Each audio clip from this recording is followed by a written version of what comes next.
You're listening to Chuck Talks. Hey,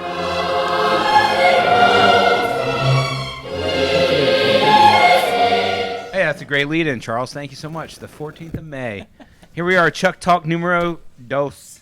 Or trace, actually. Oh, numero tres. Oh, actually, well, it's the second day. Snap. Thanks, Jeb, for the correction there. It's the second time we're joining each other, but it's going to be the third, I guess, episode. So anyway, guys, it's May 14th. Where are we sitting, Chucky? We are sitting at the facility in Raleigh, North Carolina on a beautiful spring evening. Got Jebmaster 5000 over there on the production. On the ones and twos, that's me. Jeb is the guy who's keeping us honest, so we just don't sound like a fucking government official out here making up a bunch of bullshit. I try. Yeah, exactly. So just so these Chuck Talks sort of begin to resonate and get some format, one of the things that we've decided, oh, by the way, this week's topic is the media and sports. And we'll talk about those two topics here in a second. But we want to give Jeb a chance, who obviously is the producer, and he's had a chance to listen to the podcast probably more than he desires. And he is going to ask a few questions to Charles and I that maybe we didn't flesh out, or maybe we sounded kind of like we didn't really care about people. I don't know. I don't know what questions he's going to ask, but he's got a few questions before we go any further. And we're going to answer these questions about the previous podcast, which was on incarceration and health. So, Jeb, before we move into sports and media, we're going to talk about incarceration and health. So, fire it away. Awesome. Thanks, Steven. Yeah, so first question. When I was listening to it, you guys were talking about, what did you say? Americans only think about today. Think about instant gratification, and like that's all we think about. And I agree that there is a lot of truth in that, but I feel like more to the point, sometimes we think too much about the future. I mean, we don't think about... We get caught up thinking in the future and like thinking about like, oh, I gotta do this because tomorrow I'm gonna be there, instead of living in the moment. I want to respond to that because I know what you're talking about, and I was having an interesting conversation with someone recently, so I'm glad you brought that up. I know what you mean. It's my buddy was talking about how he'd been reading the news and following the media, and all of a sudden he's hearing stuff about what's going to happen in August, what's going to happen in November, what's going to happen next year. And it's like, can I just enjoy spring? Like, can I just live? Like, can I just be here in the moment? And so I think you're right, Jeb. I think that like there's a need to think about where you're going and make decisions now that will impact your future in a positive way, whether it's, trying to take care of your health and, trying to save money, trying to just make smart decisions to kind of prolong yourself rather than just like doing something now that's going to hurt you down the road. But it's also, I agree, really important not to just worry all the time about what could go wrong in the future.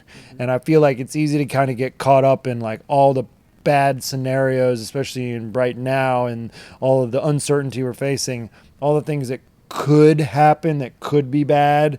And it's like, what about all the things that are going great and that could actually turn out to be fine? So I agree. I think there's really like kind of an area we have to walk between those two concerns. Well, one of my favorite sayings is living in the past is depression, living in the future is anxiety. And so when you look at the United States and you look at the number of people popping Prozac and Zoloft, the number of people on anti-anxiety medications, some type of like Xanax or some type of seriously powerful pharmaceutical drug to calm their fears, then you're right. There's a lot of Americans who live 100% in the future. And, one of the tattoos I'm thinking about getting, I got a lot of them in my head, is the prayer of serenity. And you can look that prayer up and read it out to the people in a second. But I find it very powerful that the prayer of serenity, and we'll get to that in a second. But, like living in the past is depression, like constantly being upset about something that's already occurred. One of my favorite sayings that my mom used to say to me was, no reason to cry over spilled milk. Like, it happened. Like, fucking deal with it. And then living in the future is, well, oh shit, what happens when the coronavirus comes? Or, oh shit, like, what do I do next week if my job's gone? Like, well, that hasn't happened yet.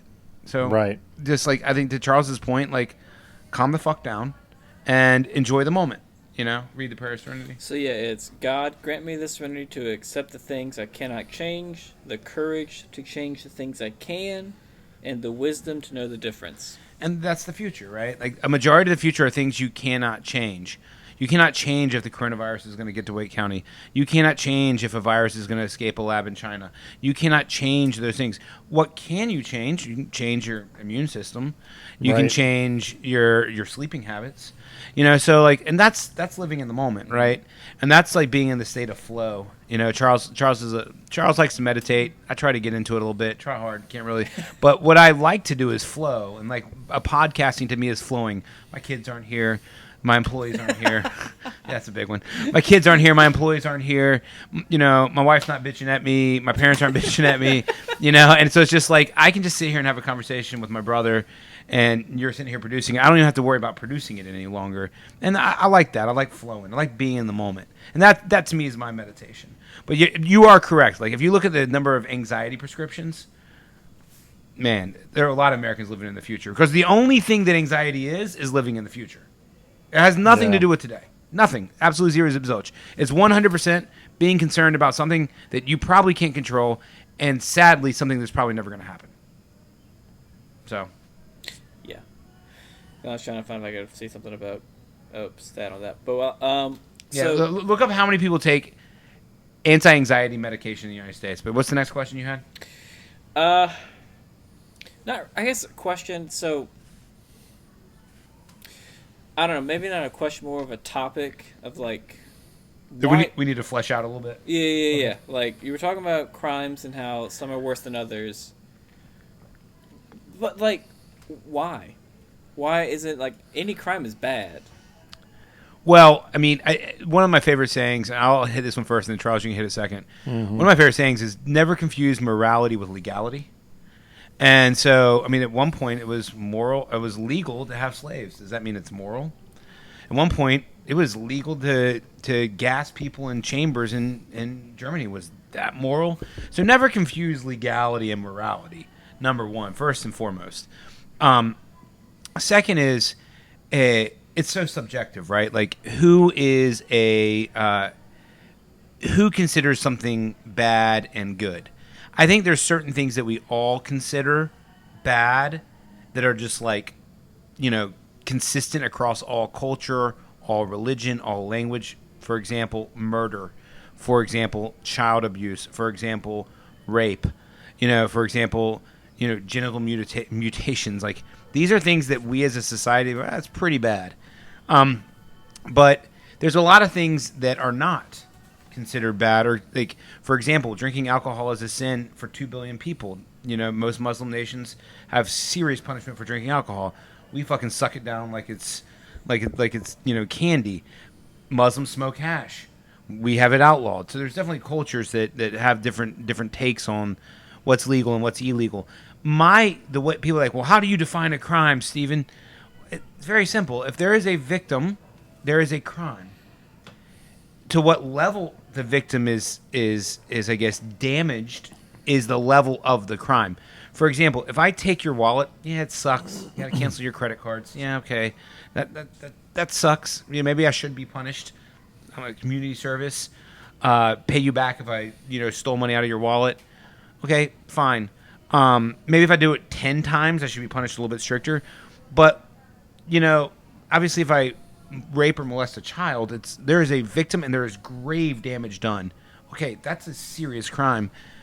But if I'm at my house smoking a joint, you could argue I'm the victim in the sense that maybe my lungs are going to become cancerous, but that's obviously not a valid argument any longer because cigarettes are still legal. And you could argue that you're just about to join a reggae band. Yeah, exactly. Yeah, I'm a Rastafarian, right? Freedom of religion, right? But so like, I think that, like, I think you're right in that, like, I don't want people to think that I'm like an anarchist and like it's okay to rape, murder, and pillage. Like, no, of course it's not. Like, 100% I'm against it. Yes, we should punish those people. Yes, we should lock them up. Yes, we should prevent that. Yes, we should implement many factors and attack the problem from many angles. But like, if there's no victim, there's no crime. Period. The end. And you can't be a victim of your crime. If you were attempted suicide, you should be charged with attempted first-degree murder if you're unable to commit suicide. So it's like, it's definitely, it's definitely an interesting area. But I think the big thing I would make sure the listeners hear and repeat is never, ever, ever, ever, ever confuse morality and legality. Like, something can be immoral or amoral or moral, and it can be legal or illegal. And I think that oftentimes those areas get really blurred, and just stay away from the concept of letting either government, religion, or culture define what you believe to be moral. I want to add something too. So I discovered this guy. He's a public health researcher. I think he's British. His name is Richard Wilkinson. And he's done a TED Talk, and he's written a book, and he's an interesting dude. And one of the things that I saw recently was a TED Talk about I think it's like 33, 34 quote-unquote developed nations, from European countries to Asian countries to the U.S. to, not countries that are like largely poverty, what we used to refer to as third world, developing nations, but the nations that have a lot of wealth and stuff. And what they did this whole crazy study where they kind of cross-referenced the disparity in wealth, which I'm not trying to get off track, but I'm going to pull it back, bring it back around to the prison thing. Interest surplus squirrel. Yeah, squirrel. Interest surplus. Woo, woo, woo. Shiny object. Get that alarm, by the way. Shiny object. But no, it's not interest surplus. This is going to be cyclical, because what they did was they determined that there were all these different indicators of like social ills, right? Like mental illness or poor education or whatever, but one of them was how many people are in prison. Yeah. And one of the really interesting things about the whole study was like,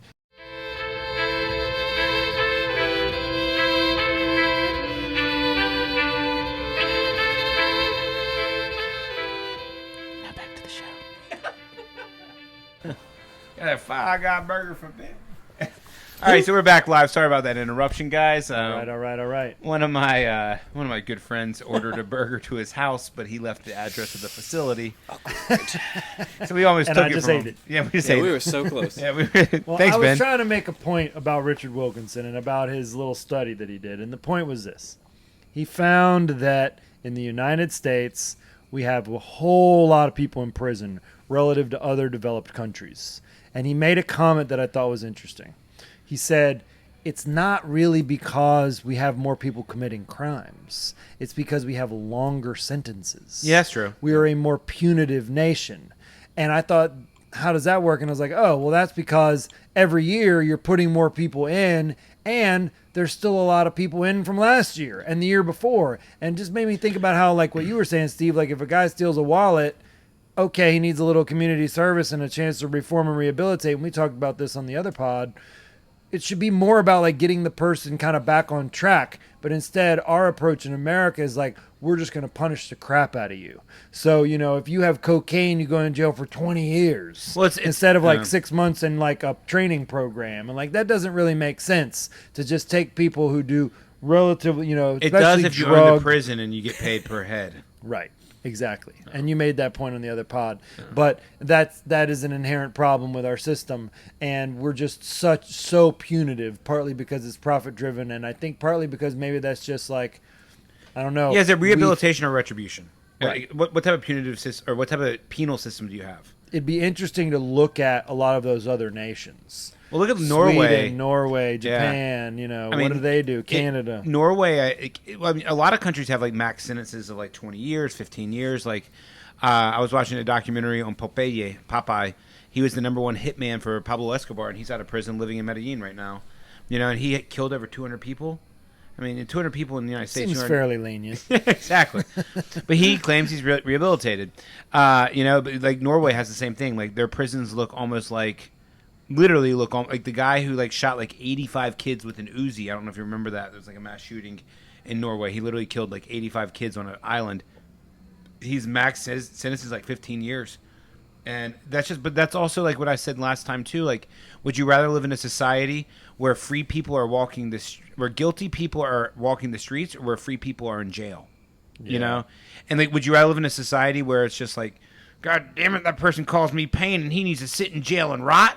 Or would you rather live in a society where you don't spend as much money on jail, you don't have as much crime, and you have a system based off mental health. Well, it also strikes me that if you really trust that in 15 years you can give someone enough treatment and education that when they get out, they're reformed. Right. Like, that's a long time to work with someone if you're really doing it right. I mean, Right. therapy and, Look all up of Norway's the- prison system. They probably have the most advanced prison system. Also look at Portugal's prison system, where there's no prison sentence for any drug. So yeah, Norway does have a max sentence of 21 years. Okay. And they don't have the death penalty, and they have. Look up the guy. He killed like 60 kids with an Uzi. Very few countries have the death penalty. I Yeah. think we're one of the only developed nations that still has the death Yeah, I penalty. mean, like Saudi Arabia, Iran. Right. I don't even know if they It's always so qualify. fun. It's always so funny to me, like when you see like American politicians be like, "We need to boycott China. They just put 13 people to death," and you're like, "Have you seen what happened in Texas recently?" Right. Like, are you kidding me? Like, Right. like you're literally putting people to death with exculpatory evidence that is like genetically based, and you're ignoring it and saying that science is not real, and you're putting people to death. And in the same sentence, you're like, man, those Chinese, they sure are barbaric. Like, what the? And then it's just like, well, look at Iran. They beheaded someone in public. And you're like, well, dude, we pulse electricity through people's bodies. Like Right. I don't get it. Like, it doesn't make sense to me. Like, and I think that we're going to get into this a little bit in the media here, but it's just like, we have almost zero ability to self-reflect as a society. And I don't want to. Well, I want to get into the media. Yeah, okay, we'll get into the media. Jeb, do you have any more questions, or can we go into the media? I do have one more. Fire away. Just the. Oh yeah. Again, not to put words in your mouth. That's why I'm asking these questions. So Perfect. so you can like explain your point.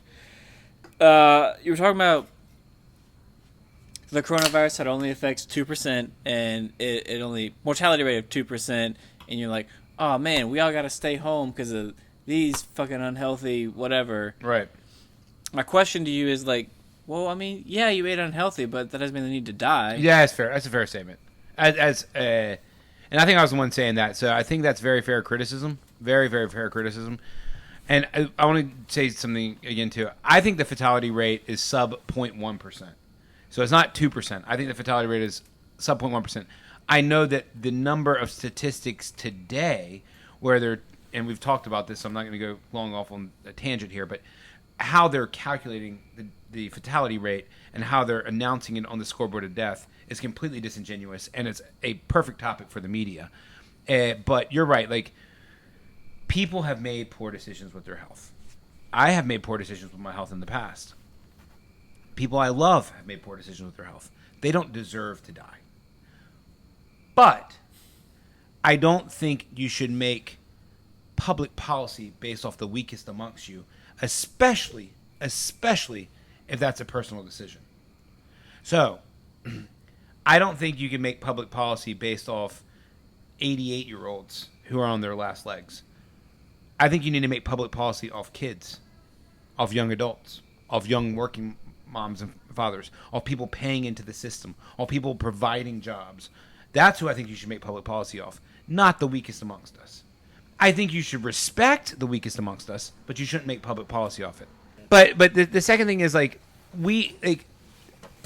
how is it fair to people who make healthy decisions, who make prudent decisions, to ask them to pay for people who don't? You know, it reminded me of this clip, and I'll never forget it. It just burned in the back of my head, and it's a little off subject here. Squirrel. Shiny object. Yeah, shiny object. It's Elizabeth Warren talking to a gentleman who asked, listen, I saved for 20 years and put my $2 through college. My neighbor went out, bought a boat, got a second house, took a bunch of vacations, and borrowed $100,000. And you're saying you're going to pay him back? Or are you going to pay me back? And she just laughed in his face. And she's like, no, of course I'm not paying you back. And to me, it was just like the fallacy of socialism in like its finest. Like, we're going to reward his idiot neighbor who made poor financial decisions, but the guy who sat there and saved, like, listen, I've just paid off about $150,000 in student loans. I'm almost done. And so you're going to come along and say, oh, Stephen, you don't get that money back, but thanks for paying all these taxes. And to these people who borrowed a bunch of money to go get a sociology degree and they don't want to work now, we're just going to forgive their loans. Like, that's rewarding poor behavior. That's rewarding financial idiocy. And if you're like, hey, it's okay to smoke and drink and eat McDonald's all day, every day, it's okay. When you get diabetes and heart disease, you can take up a hospital bed. Oh, Stephen, you got hit by a drunk driver. There's no hospital bed for you. I'm sorry, even though you're fine, young, and healthy. Like that doesn't jive with me. Well, and you know what's interesting about that is I had a conversation with someone recently who was like, well, we're probably all going to get coronavirus and probably most of us will be fine, especially the young and healthy. By the way, I saw today a statistic in North Carolina, no one under the age of 24 has died from coronavirus. And so I would imagine if you extrapolated that out to the nation, probably like 2 people under the age of 24 have died. It's probably a little bit more, but sure they not, have pre-existing conditions. Yeah. I'm sure no one with a pre-existing condition under the age of 18 has died. I'd be willing to bet. But my point here was going to be that he was like, well, but the thing is we can't overwhelm the hospitals. And so there's all these people that are already in the hospital for, eating McDonald's all day and having heart disease and having this and that and taking up all the hospital beds. Smoking cigarettes, being on all the ventilators. And then a wave of coronavirus comes through and hits a whole bunch of people. And then you got all these people who need the hospital at once. And I just thought to myself, well, that's just kind of fallout for having an unhealthy society. Oh, yeah, totally. But also the thing that happens is when you, quote, flatten the curve, at the same time I'm reading about how we have to reach herd immunity. Well, if we flatten the curve and it takes us 2 years to reach herd immunity, then you're making all of these other things happen, like kids suffering and the economy crashing and people going kids' crazy. Mental health is just dropping like a rock. I mean, you're making all these other sacrifices, and it's like maybe we just need to rip the Band-Aid off, and maybe the hospitals are going to be a little bit overwhelmed, and maybe it is going to be a little bit tricky to find care for some people who have made bad decisions or who are old and sick, or both. But just let's get it over with, because otherwise we're just dragging this thing out for months and months and months and making everybody suffer. I mean, the other thing that I wanted to say about that is that, well, go ahead. Sorry to interrupt. I saw an amazing pie chart. It was red with a little sliver of black, and it said fatalities of coronavirus globally, and it was like 0.00002% of the pie chart. And then the red was like 99.9999998% of the pie chart. And it said victims of the coronavirus. And I thought that was a really powerful way to look at the situation. That's true. And so, like, is anything more important than human life? Only other human life. Like that's just a fact. And, I was reading a study today that they're afraid that the mental fallout in the United States over the next several years between suicides and murder-suicides and stuff will actually be greater than the death toll of the coronavirus. Well, and you know what's funny about that, and this will lead us into the media thing, is it's now being framed like, well, that's because of, like, coronavirus will cause more deaths because of, and it's being framed like we had no choice. well, we had to do this, and now look at all this other terrible shit. Okay, now can we go to media now? Now we have an economic recession. Yes, we can, but I want to lean in with something. Now we have an economic recession, and we have all these kids who are depressed, and we have all these people shooting each other, and we have 25% unemployment because of the damn coronavirus, and let's blame the coronavirus, and let's blame Donald Trump. It's like, wait a minute, but didn't we decide to respond in that way that caused a lot of those things? But it's starting to be framed like we didn't make that decision.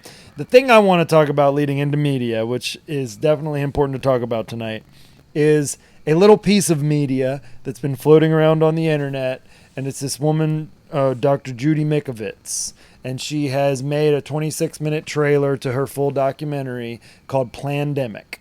And she's been getting trashed and bashed all over the place, and YouTube took it down, and a lot of people, factcheck.org and these other... I finally found it and watched it, by the way. It's pretty interesting. It is interesting. Now, there have been some holes poked, and it seems like she's a complicated person, and it seems like she's made some strange decisions in her life, and it seems like she's made some claims maybe that are not substantial.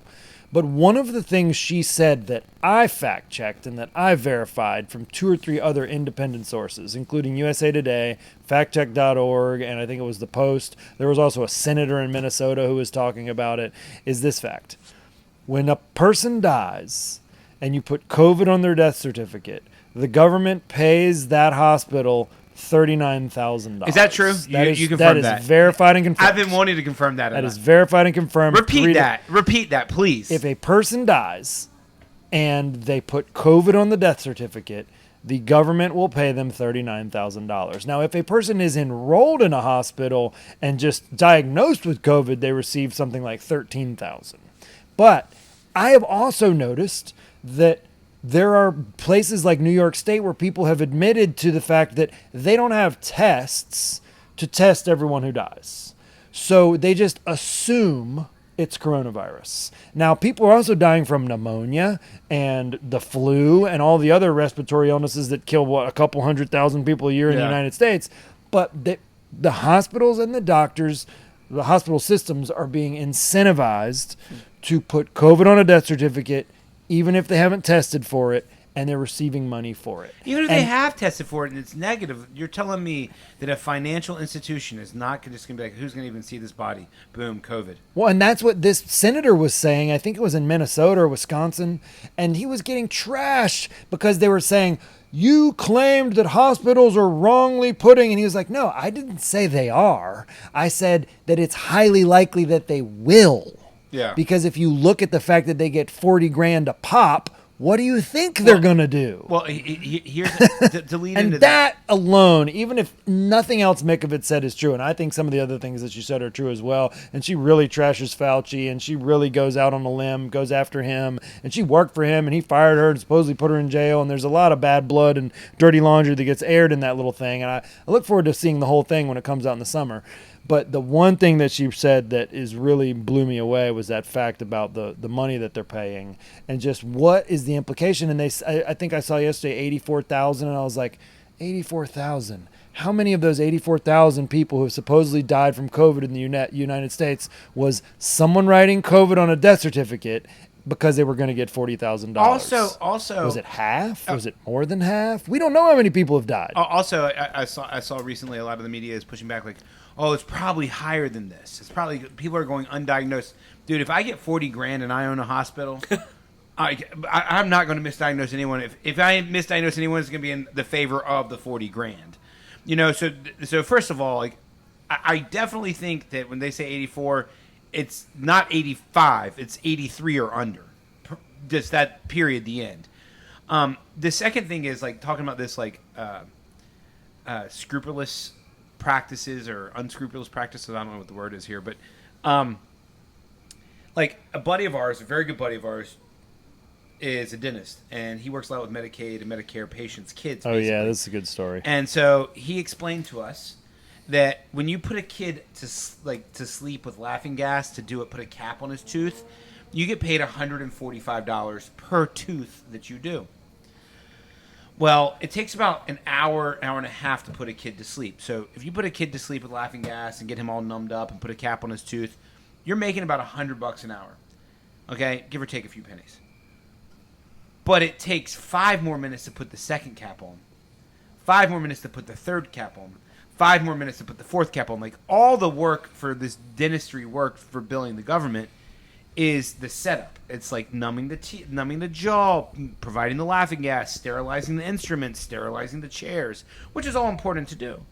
So he's like, you're telling me I can work for an hour and 30 minutes and make $150, or I can work for 2 hours and I can make $1,200. Hour and 30 minutes, $150. 2 hours, $1,200. What is my incentive to not put caps on all his teeth? Even though maybe these are baby teeth, by the way, baby teeth. Even though, once again, talking about decisions you make. Once again, this is a kid who's never brushed his teeth. This is a kid whose parents don't care about his teeth. This is a kid who's drank soda and eaten Skittles every night for dinner, and they're gonna fall out. Yeah, it sucks. But now this dentist can take it and put caps on all his teeth, even if they don't need them. Bill the government, $1,000, $2,000, instead of billing him $100. So where's the motivation? Once again, extrapolate that out. Here's a doctor. Someone comes in. They're coughing. They're spitting. They're 600 pounds. They're smokers. They're diabetics. Did they die of the coronavirus, or did they die with the coronavirus? Well, I think they died because of all the poor decisions they made, such as being diabetic, such as smoking. That's the reason I would say that. And you don't have a lot of tests. You don't want to use tests on people who die. And so, or you don't have any tests. So What benefit do I have to say coronavirus? I got 39,000 reasons to. If that's a true statement, I'm going to have to do my own research. But that I will just shows- send you 3 different Okay. articles: USA Today, factcheck.org, and an article about the Minnesota senator who's been getting Jeez trashed Louise. for talking about it. But it's the same- I'm pretty damn sure it's true. Yeah, I mean, so it's just like They're justifying it like, well, there's more cost involved, and you're having to. the dude is you know, dead. I guess they're saying like you got to care for these people, and I don't know, operate the ventilator or get some rubber gloves. Here's $40,000.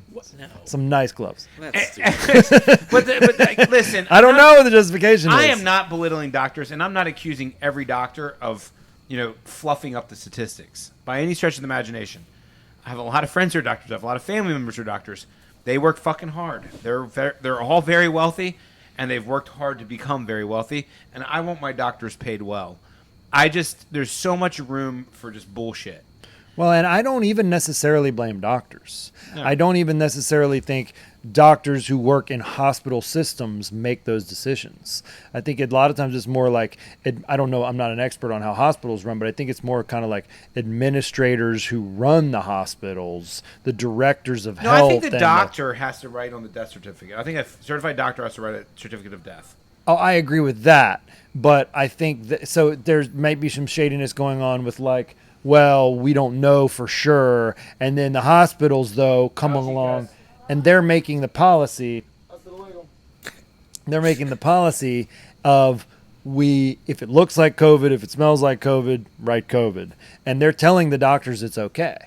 And so, they're also, I'll also send you an interesting article about the doctors Guys, are being astronomically. strongly discouraged not to ask questions. Ciao. Those doctors are being strongly discouraged in this one article I read about a couple of different hospitals in Georgia and I think it was Florida or somewhere where there were some doctors speaking out and some nurses speaking out about how this hospital's been telling them like, don't question it. Ciao, like, ciao. don't speak negatively about it. Like, in other words, I think a lot of this comes down from the top. And I think if you're just a doctor working in a hospital and you're being given a policy or a rule to follow, you don't necessarily have a lot of choice in the matter. Oh, yeah. But the reason that the policy is there is because cha-ching, cha-ching, $40,000 a pop. Right. I mean, and listen, I get it. Hospitals have to run their business for profit or they won't stay in business. It's just so easy to fleece. It's just so easy to fleece the government, right? Because what are you going to do? Send in some bureaucrat to come behind them to make sure that they were filling out death certificates correctly? If the body's been cremated? I mean, come on, man. Like, it's impossible to check up on. Yeah, so you're just depending upon integrity, but you're incentivizing the lack of integrity. Exactly. And that's that. Like, people ask me why I'm against social medicine. Is it because I want to see people die? No, I don't want to fucking see people die. Like, Jesus Christ, no. But I look at that, like what Charles just so poignantly said, and I just see a mess waiting to happen. And we can't help anyone if we're broke as a nation, and we're about to pump $3 trillion more onto the federal deficit. It's about to balloon up to $30 trillion by the end of the year. I thought it wouldn't get above 27, but these guys in D.C. are literally firing money cannons. Holy cow. I feel like I'm at a ball game and they're shooting T-shirts into the stands, except it's just wads of millions. It's crazy. It's absolutely, when you look at it, it's absolutely astronomically insane. It is Insane. really crazy. So we have to understand, and I think this is where the media comes into play, right? Like, if I always describe the media like this. Like, let's say I could clap my hands and I could erase all the media experience you've had. And I can take you into a room and I can explain in just black and white language, not a non-loaded sentence. You would say what is happening in society is pure lunacy. So we have to ask ourselves, why do we allow this pure lunacy to take hold? Why do we allow this pure lunacy to I guess, permeate our society? Because it's pure lunacy what's going on. Like firing money cannons, claiming that this plague is going to kill a third of us. Like all this fear, shutting down schools, all this crap. Why? Like why? Why is it? Why and how is it possible? And there's Those only are good questions. there's only one reason why. It's the fucking media. It really is. Like, the media, you could argue, is a reflection of us, so we're projecting onto the media, and the media projects it back. But the media is so much more powerful than we as a society. Like, the media controls us. The media is the puppeteer, is a way of saying it. Yeah. I want to talk about the media for sure. And by the way, I just found two of the articles. I found a Vanity Fair article and a USA Today article. About the 39K? And I think the FactCheck.org was the one that talked about they were fact checking the senator. You guys familiar with FactCheck? Yes. It's like an independent organization, and they'll go and check up on. So this guy, I think it was a guy in Minnesota, as I said, I have to look that up. I can't look it up right this minute. They fact checked what he said and verified that it was correct. And then I sent you a Vanity Fair article about the hospitals cracking down on doctors and nurses complaining about policies regarding COVID. And then I sent you a USA Today story that talks about Medicare paying. I guess never call out Chucky, huh? He's got it. He's got it. Well, and you may not be able to read them now, but like read them at some point. I will. Because it's that I thought. Well, and the thing. But Charles, I guess the question for you, the question I have for you is it us asking the media to scare the shit out of us, or is the media scaring the shit out of us? Like, is the media the reflection of us, and we're what's driving the mirror, or are we the mirror and the media is driving us? All right, are you ready for the $50,000 theory? Yeah, go ahead. Here's a $50,000 theory. I'm trying not what's to. the alarm for the 50,000 theory? Was there an alarm for that? Cha-ching, cha-ching, cha-ching, cha-ching, cha-ching. Bling, bling, bling, bling, bling, money, dinero, Bring in the money, cheddar, team. cheddar. Floyd Mayweather, come take a seat. Yeah, go ahead. Okay, I just What's want to up, make sure. y'all? This is Floyd Mayweather. We about to get the $50,000 theory. Thanks, Floyd. All right, cool. So, Appreciate that, Floyd. you the man. You were good against Floyd's a regular on the podcast. You were good against Manny, by the way, man. That was some BS. I should have knocked him out. So anyway, that was Pacquiao, by the way, for you guys. So here's my theory. My theory is that journalism has obviously always been important. Yes, and absolutely. you always have to have a media that will call people out and that will report on the news and tell you what's really going on. And I think that it's been kind of a glorious part of American history. I'll refer to a couple of movies that sort of like glorify the journalist who's like hunting out the story. There's All the President's Men, the story about Woodward and Bernstein that just uncovered Watergate, and then there's a more recent movie called The Post that's about the a similar story with the Washington Post and the guy, I think his name was Daniel Ellsberg, and they uncovered some crazy scandal that I think led to Watergate. And so, forgive me, I don't remember all the details of that, but the point that I'm making is that was the 60s, early 70s. There was like maybe one like black and white news thing on TV for 30 minutes in the evening.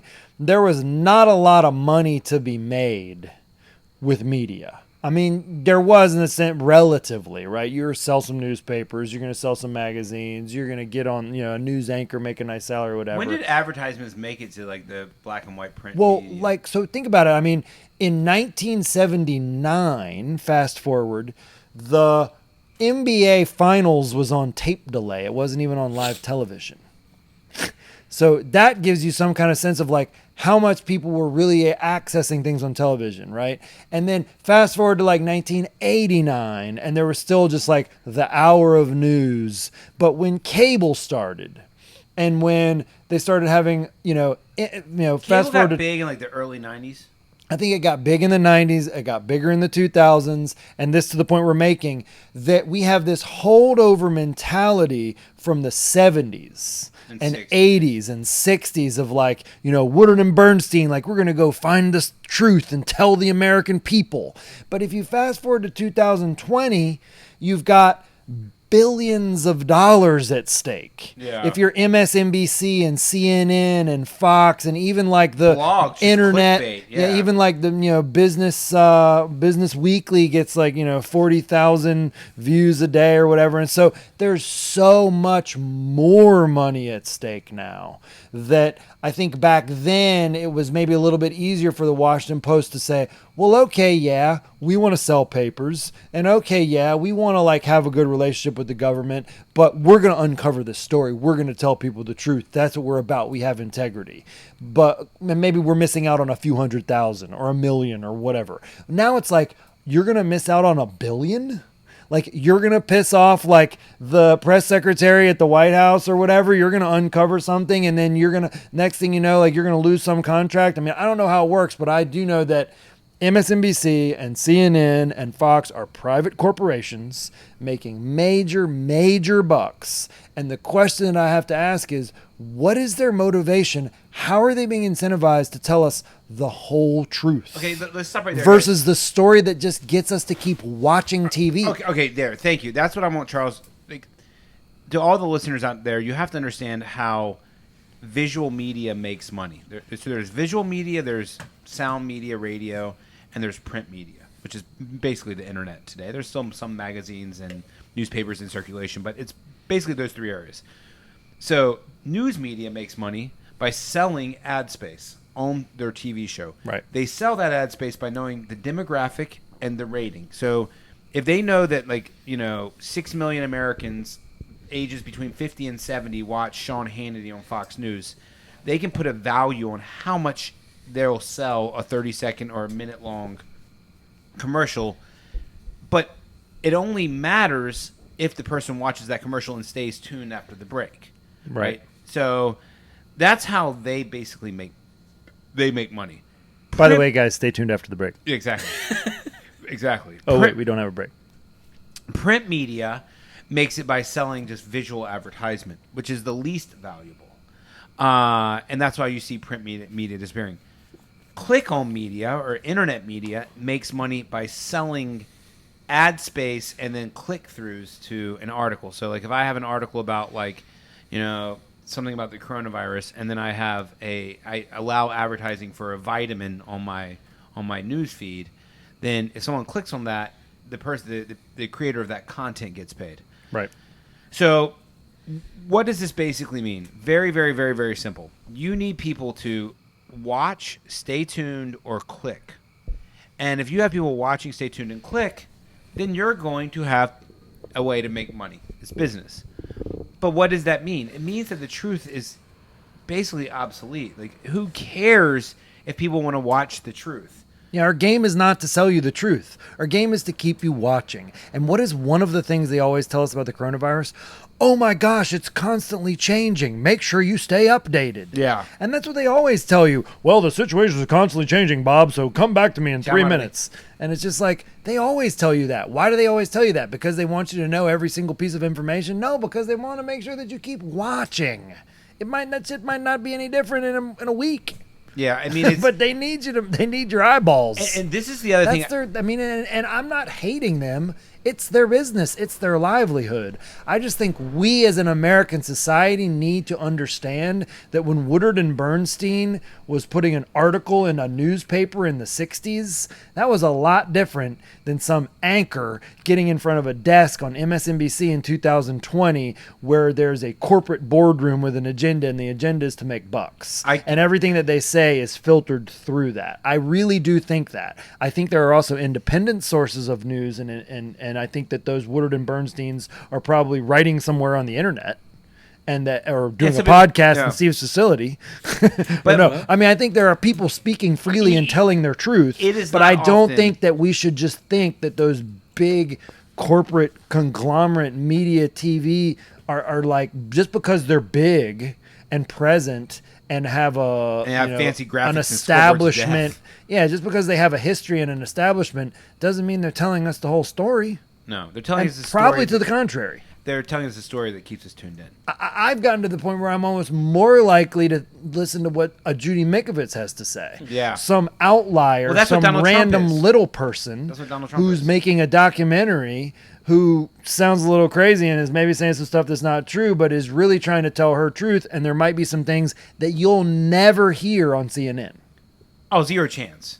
And so I think it would behoove all of us in this age of information to go out there. But isn't it interesting, though, how many people want to fight back and go, well, there's just a lot of crazy people on the internet. And, and really what they're telling you is the public health experts and the government and the big media are really who you need to trust. And don't believe all the crazy, trollers and weirdos on the internet. And I was like, well, but really, I'm not sure. Like, those big faceless organizations almost seem like they're more likely to have corruption and have an agenda. I think you said something that's really, really important, and that's that we have this hangover in our society. Not all the time. I don't think everything's corrupt, but yeah, that we have this hangover in society where we think that like everyone is this altruistic journalist who's bringing us information to keep us, safe and informed. And that does happen sometimes. Of course, it happens sometimes, but I think that like the CNN, if you remember, right before coronavirus, the last big shiny object was Trump's impeachment trial. And they were having a fucking heart attack that the left-wing part of the media, that no one was taking this serious, this like whistleblowing and how crazy it was. And I'm like, over the last 10 years, you've made everything sound apocalyptic. And people are like, it's like the boy who cried wolf.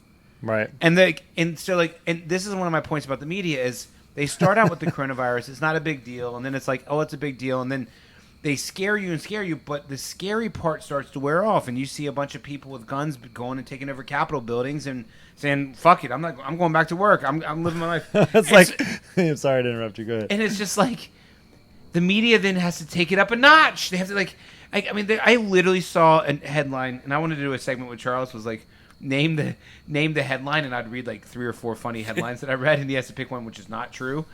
But I could not find any that were not just absurdly ridiculous. Like, it was just absurdly ridiculous. We'll play the headline game on the next pod. Okay, but the headline was literally like, Fauci warns, be aware. They're not sure what's going to happen to kids next. And I'm like, what are you talking about? Like, not a kid's passed away. Like, this is completely safe. Like, what? It's just like they have to take it up a notch. It's sort of like when a drug addict, right? Like, it isn't scary enough. Yeah, like when a drug addict hits heroin, and then they hit it again and again and again and again, they get to a point where the only way they feel an effect is like to just like super jack up their bodies and like. And that's why they overdose. And that's why they overdose. And that's what we're doing right now is we're overdosing on media. But this, I don't want to lose. We're overdosing on fear too. We're overdosing on fear too. But like, I just remember everyone just being like, I can't believe that people aren't taking this serious. I'm like, Mom, Dad, you guys have cried wolf about everything that the Republican Party has done since Newt Gingrich in 1994. You have made it sound like everything they do is they're going to like come into my bedroom and kill me tomorrow. And vice versa. Like neither party is innocent here. Like neither party is innocent. Neither wing of the media is innocent here. It's literally who can one-up each other to scare the absolute living shit out of their constituents or their viewers more. It's astronomical to me. It's crazy to me. And then when the dose isn't working, they dose even harder. Well, it's really funny. So I want to give a funny contrast. So the friend of ours, our Vermont buddy, shout out to Nick. What's up, Fabs? He goes, well, you would think just one day the media would come out and be like, there's nothing really going on. Just go outside and enjoy it. It's a beautiful spring day. What? Can they just do that once? Like, no, it's always like, holy shit, the sky is falling and Trump is terrible. And now this just in, Bob, like 7,000 people have died. And it's like there's always 100 terrible things happening. Can it ever just be like, everything's cool, guys. Don't sweat it. Turn the TV off. Go take some deep breaths. Exactly.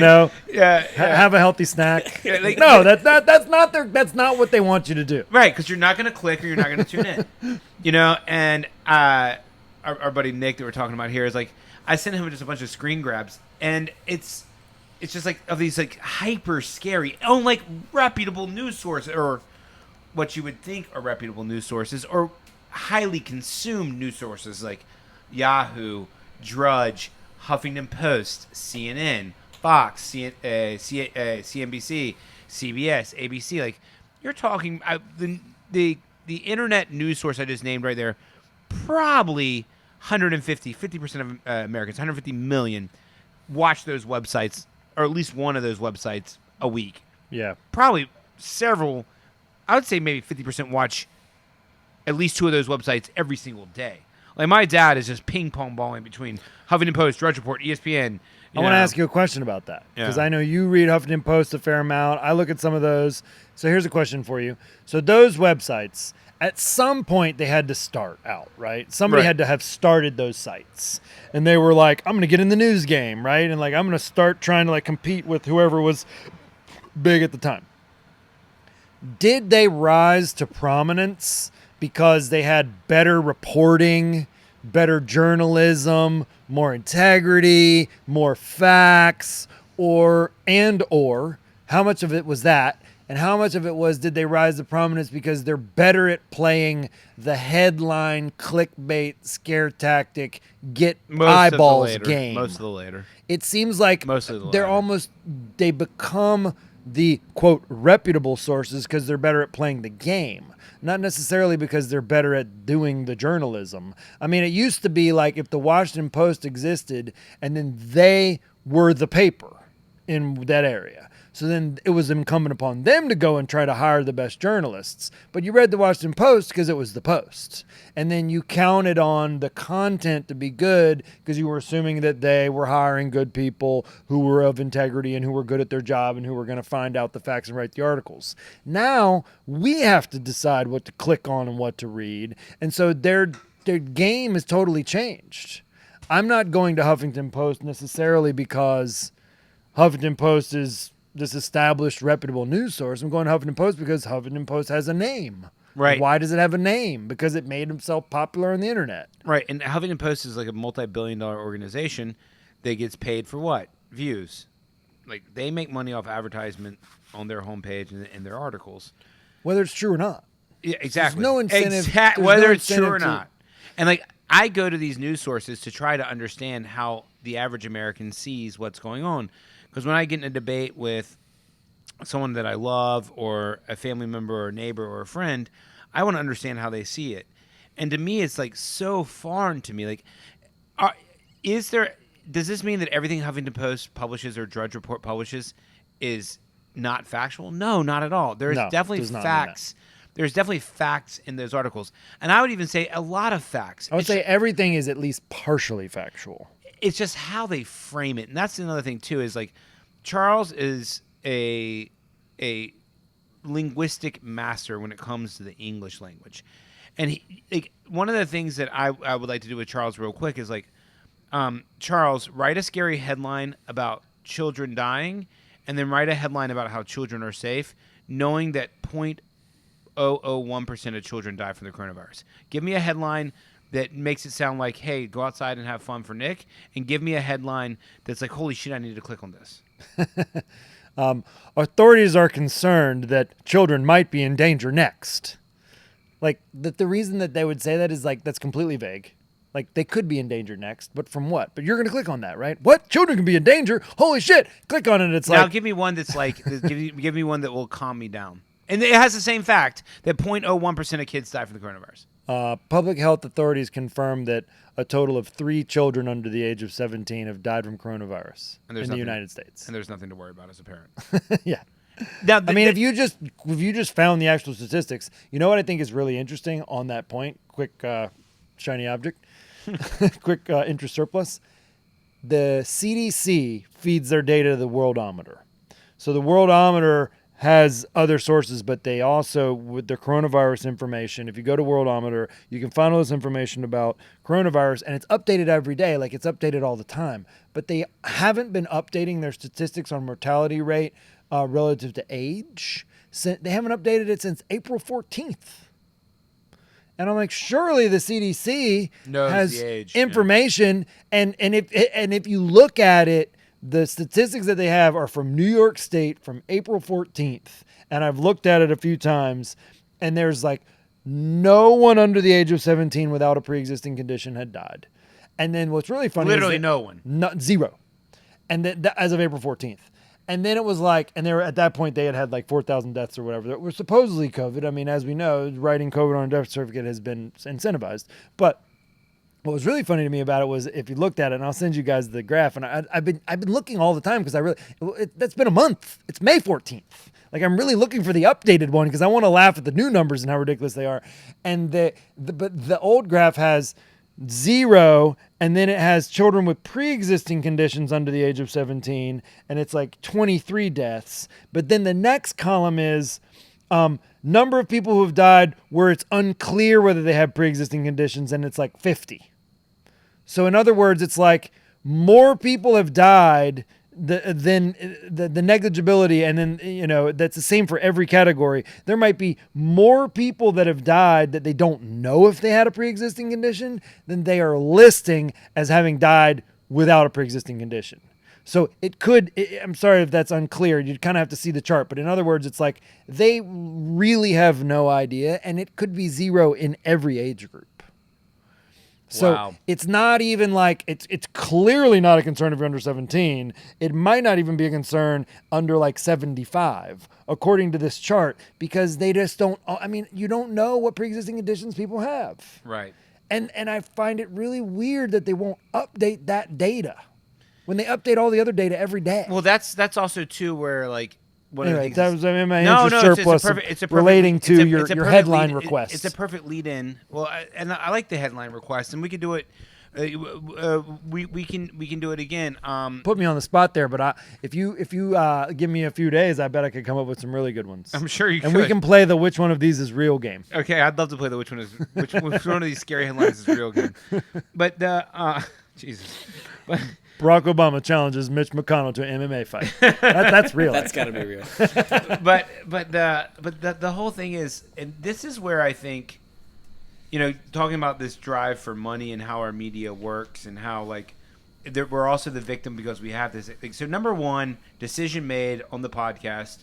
We are victims because we look at the media for factual information and we believe they're altruistically operating, and they're not. So Right. that's, I think we at the Steverdamus Chuck Talk podcast say unequivocally that's a true statement, that we are victims of the media because we believe the media, or some of us still believe, or a lot of us still believe, that the media is altruistically acting in our best interest. That's one. The second thing I think where it's gotten very, very, very confusing is the media used to be there to check the government. Like there's 3 branches of the government, right?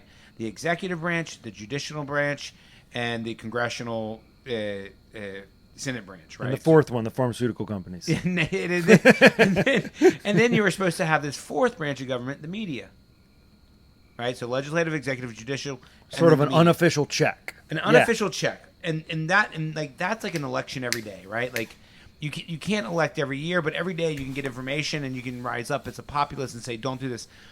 But the media, like when you look at the headlines on a lot of these major news networks, they're being controlled by the politicians, which are the government that they're supposed to be checking.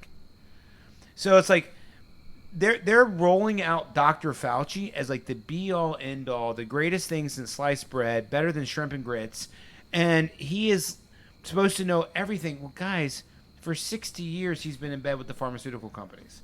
And we're just putting him up in the spotlight, and then the media is also running with it. And by the way, what ad space are they selling to? The pharmaceutical companies. And what are all the solutions? Pharmacologically driven solutions. And it's like there's no checks and balances any longer. It's just like this one big mosh pit of like financial orgy, Right. Well, and it strikes me that if you are a corrupted government that has, let's just say theoretically you have a pharmaceutical industry that spends $29 million on lobbying in 2019. That you know about. That's actually true. That you know about. That you know about. Yeah. Let's just say 4 of the top 7 spenders on lobbying in 2019 were health and pharmaceutical. This is actually true.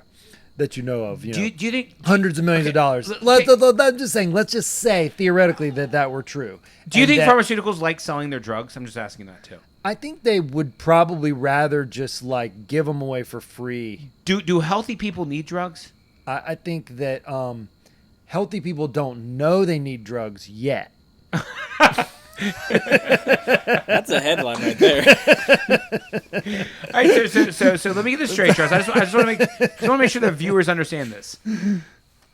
They're trying to legalize ayahuasca in DC right now. By the for way. the So seven some for, healthy people for the clearly 7 do need drugs. top lobbyists for pharmaceutical companies. Is that what you said to me? I said 4 of the top 7 are pharmaceutical and medical. Okay, and that they spend money on influencing politicians. That would seem to be the case. And Yes. they spend the money because they're going to make the money by selling their drugs. Is that the case? I would think that if you spend $29 million on something, your plan is probably to make money, not lose it. Okay. And then last but not least, do healthy people take drugs? Healthy people take drugs if you convince them that they need them. Okay. But just in general, if I'm eating a healthy diet, sleeping well and exercising, and I don't need pills, can you make money off me as a pharmaceutical company? It's going to be awful hard to make money off of you until I remind you that you are terrified and sick. Okay. All right. I just wanted to. I don't need you going out there being healthy now.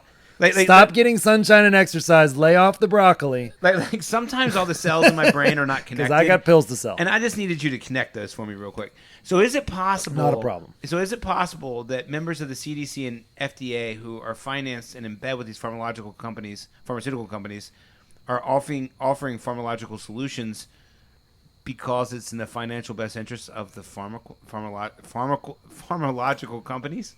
You know, Is that a big leap there? I realize that it's kind of a far bridge, but it does seem possible. It does seem possible that if you spend $29 million to put 100 lobbyists in Dr. Fauci's living room, that it's just could be conceivable that Dr. Fauci might be slightly influenced by what they want the outcome to be, which could have something to do with the fact that they're going to want Americans to take a pill, take a vaccine, and be very worried about a certain illness that, by the way, the government has also been incentivizing hospitals to put on death certificates. So I just want to get this straight. Just throwing that I out want to get there. this straight too. I saw Fauci, and this is one of the biggest just fuck ups. And like this is what I was saying earlier. Like if I remove you from the situation for 10 days and then I reintroduce you to it, you would be like, holy shit. But if you just sit in the situation all day, every day, you don't recognize it. But one of the things that blew me away, and I got to do a little bit more research into this to confirm it, is I saw Fauci saying that consistently, we don't know if people who've had the coronavirus once are immune to it for a certain period of time longer, even though most of the data is clearly showing that they are, and that's what the antibodies test is. Right. And he's basically saying that we don't know. They could still need vaccines. They could still be carriers. They could still get sick. Okay, I did some research, and I found out that flu vaccines and vaccines for virus are literally injecting your body with antibodies. So how can he sit up there with a straight face and tell me that if I've had the coronavirus and I now have the antibodies, that I'm not protected, and then go sell to someone who's never had the viral infection the antibody? Like that's literally what I have in my body is the antibody. And And I've been reading about how there is a big market now for the blood of The people plasma. who have had coronavirus. And there was a guy that made a bunch of money, but some pharmaceutical company was willing to pay him like a whole bunch of money for his plasma. But so clearly that's valuable. right. So, but the whole thing to me that blows me away is like Fauci's like, no. Even if you've had the virus, you still need the vaccine. But you're literally injecting me with something that my body naturally made. There's zero way. You're talking 2 billion years of evolution versus science. Like, believe me, I believe in science, but I don't think that science can do better than what my body can do. And this is when like I really began, like, because you know me, like out of all my group of friends, I'm probably the least skeptical of most. But when I started like reading this and connecting the dots, and then seeing all that information about like, be terrified, we don't know what's coming to kids. You know, Fauci's message, headline in all the major newspapers. Everyone needs the vaccine. Fauci's message, headline in the newspapers. I part of me wants to think that the media is not completely in bed with politicians and government organizations. But part of me is just like, they're not just in bed, they're having a fucking orgy. Well, here's what I want to say about it, because we really don't know, right? And I think that this is really the point. Can we take a break? I gotta... 5 minutes. All right, go ahead. Here's the thing. Here's really the point that I was driving at before. Is Fauci completely like corrupted by pharmaceutical industry? I don't think so. It's possible, but it's more likely that the pharmaceutical industry spends all this money on lobbying, and so they worm their way in and they have different influence in different ways. But no matter what, no matter how you shake it, if the CDC comes out and says, for whatever reason, maybe it's what they really think, maybe it's influenced, hey, oh my gosh, everybody's dying from this. Hey, oh my gosh, we all have to socially distance. Hey, this is, bubonic plague or whatever. All you have to do is put that on an official press release from the CDC and submit it to the CNN Associated or Press, MSNBC, yeah. Associated Press, and they are going to run with that because it's news. So you don't even really need the media to be in bed. You just need a government feeding them stuff that that's my scares question. the shit out of people. That makes more sense. Yeah. And so I don't even necessarily think, like, if I were like running MSNBC or running CNN, I would just be looking at my statistics and being like, every time we put up something about how Fauci says that, coronavirus is scary Killing as shit, kids. 50 million people watch for the next 30 minutes. So keep them coming. Like, anytime you get a press release about that, let's get that on the news. Well, we've got this other thing about how coronavirus isn't really that scary. Are people watching that? Well, no. Okay, well, but no, we're not running that. We're not running that. They want to run the stuff that is interesting, and that's their business. And I'm not hating on them for having that business. I'm not even necessarily saying they're wrong or they're bad, although there probably is an argument to be made about how, like, you're one of the places that people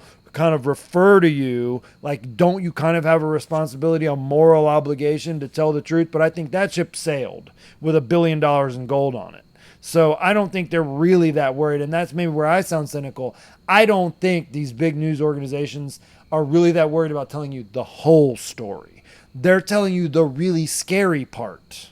And there might be some other things that might balance that out, that might make it sound a little bit less scary. But if it sounds a little bit less scary, then you might just go, it's not so bad, and turn it off and go outside and mow your lawn. And they don't want you to do that. They want you to watch the news. Okay, so that's where I think it gets pretty sketchy. Okay, so second thing that I think Steverdamus and ChuckTalks are going to agree on. So the first one is very clearly that people still believe the news is acting altruistically, and it's not.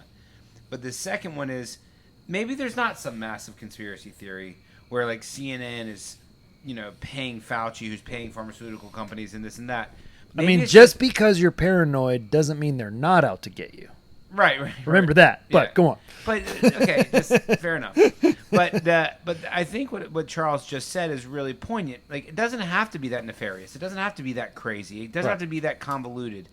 It's just very simple. The CDC over here working with private industries, comes up with a theory that, like, everyone needs a vaccine, or comes with a theory that there's no pill, we need to all stay at home. And they put that out, and then the media is not in bed with them. It's just like, oh, let's see what people are clicking on. The coronavirus is not scary at all. No one's clicking on that. Every kid under the age of 12 is going to develop warts and fall off a cliff and die on spikes. Yes, coronavirus problem.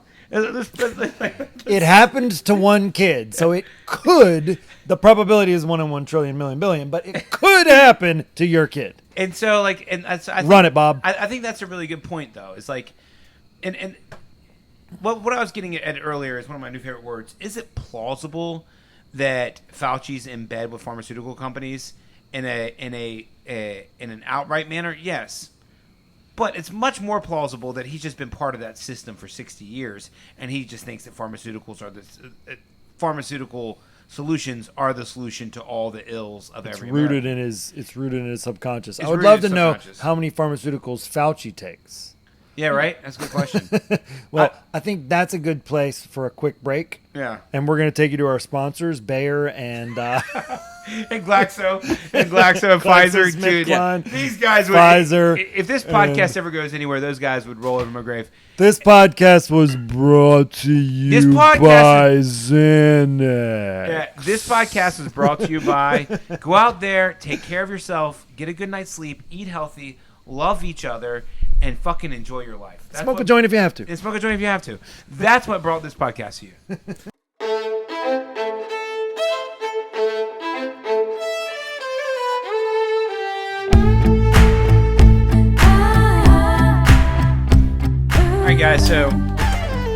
Beer down. Party So, foul. in true Steverdamus and Chuck Talk fashion, we don't edit anything, so I just spilled a little bit of my beer. But anyways, Your apple juice? yeah, my apple juice. We're back. So we're kind of done with the media. I think that the things we left off on are very, very important to remember. That I do want to.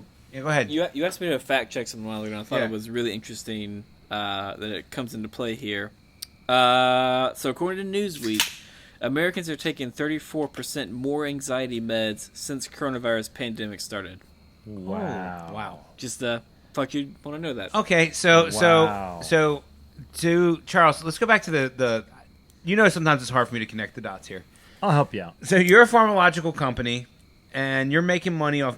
Oh, hey, look who's here. Look, it's Dr. Moneybags, and he's here from the Pills R Us pharmaceutical company. Come right on in here.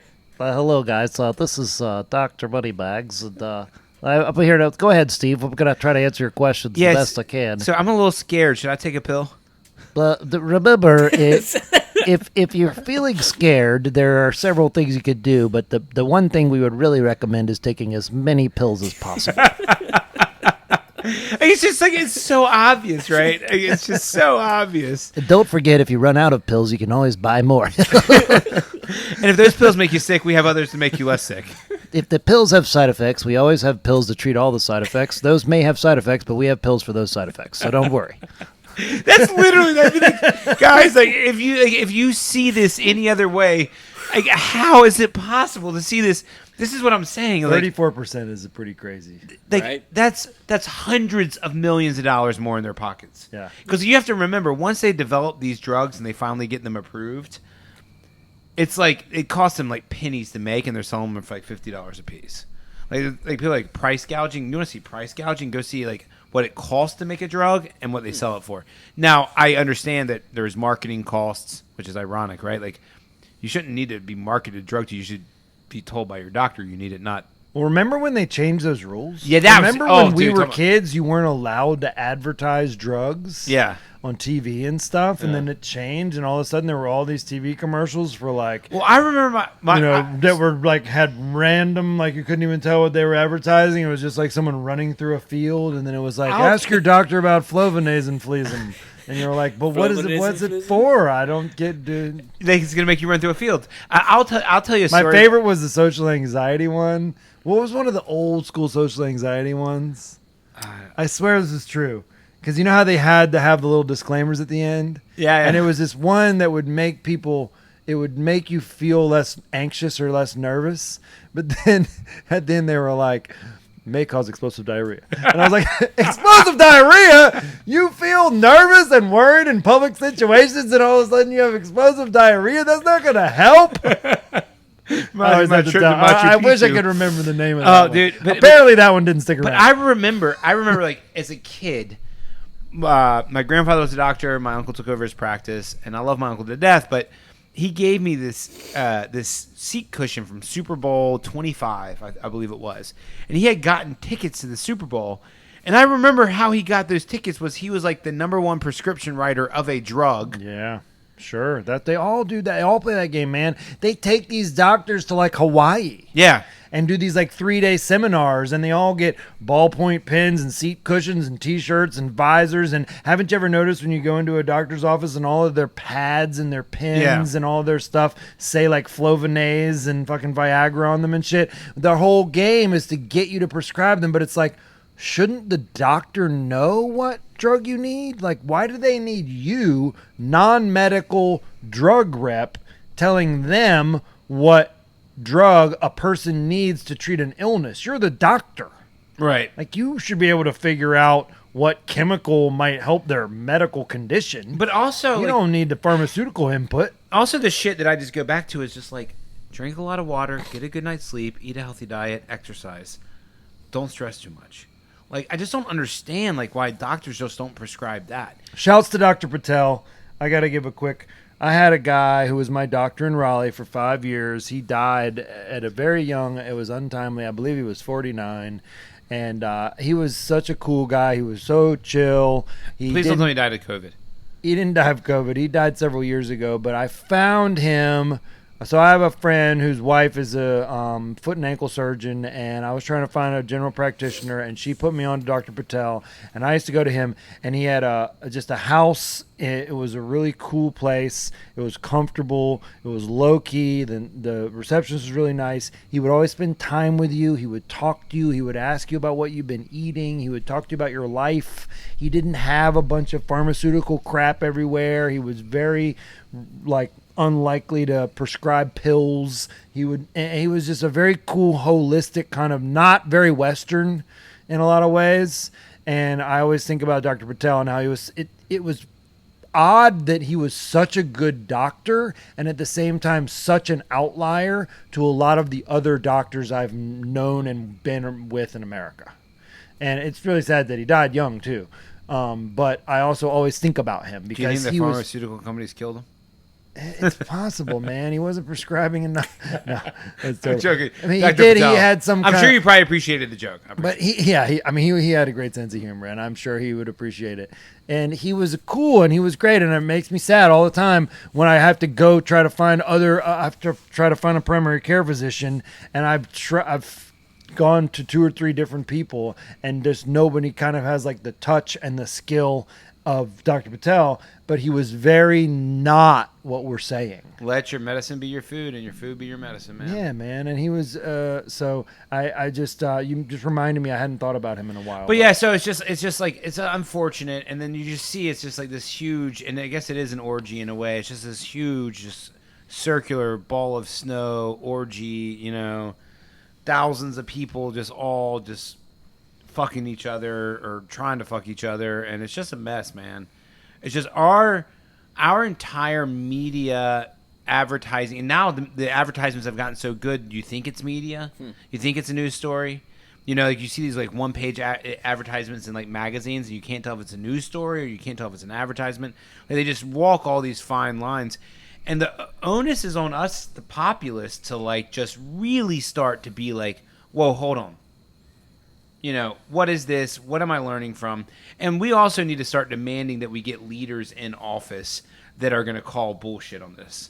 That are just going to say, no, listen, America, you don't need all these pills. We don't need to raise more anxiety pills. This is a bad case of the flu. If you're sick or if you're susceptible to being sick, stay at home. If you're not, let's go on about our lives. Let's take care of our immune systems, eat your vegetables, drink your water, and go to bed. Period. The end. This isn't the topic that we were going to talk about. Yeah, we're supposed to talk about sports. But since you just led us to it, I'm going to talk about this, and I'm going to figure out a way to lead it into sports. Okay, go ahead. So, on your marks, you set, go. Here we go.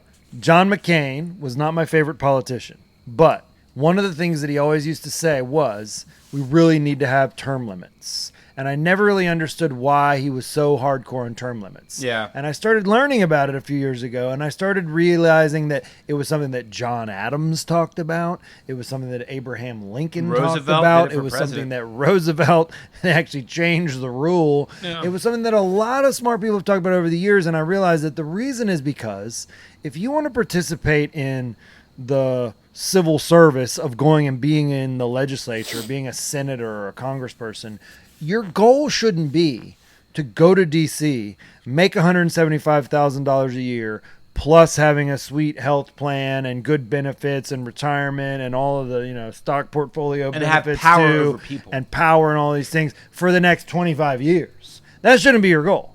You should be some person who's educated and has a job and has a livelihood, and then you're willing to press pause on that, go to D.C. for 4 years or 6 years, earn a modest salary to do your civic duty for your nation, and try to just call a spade and do what's right with some integrity. That's how I see and if you think the pharmaceutical companies are corrupt, tell them fuck off.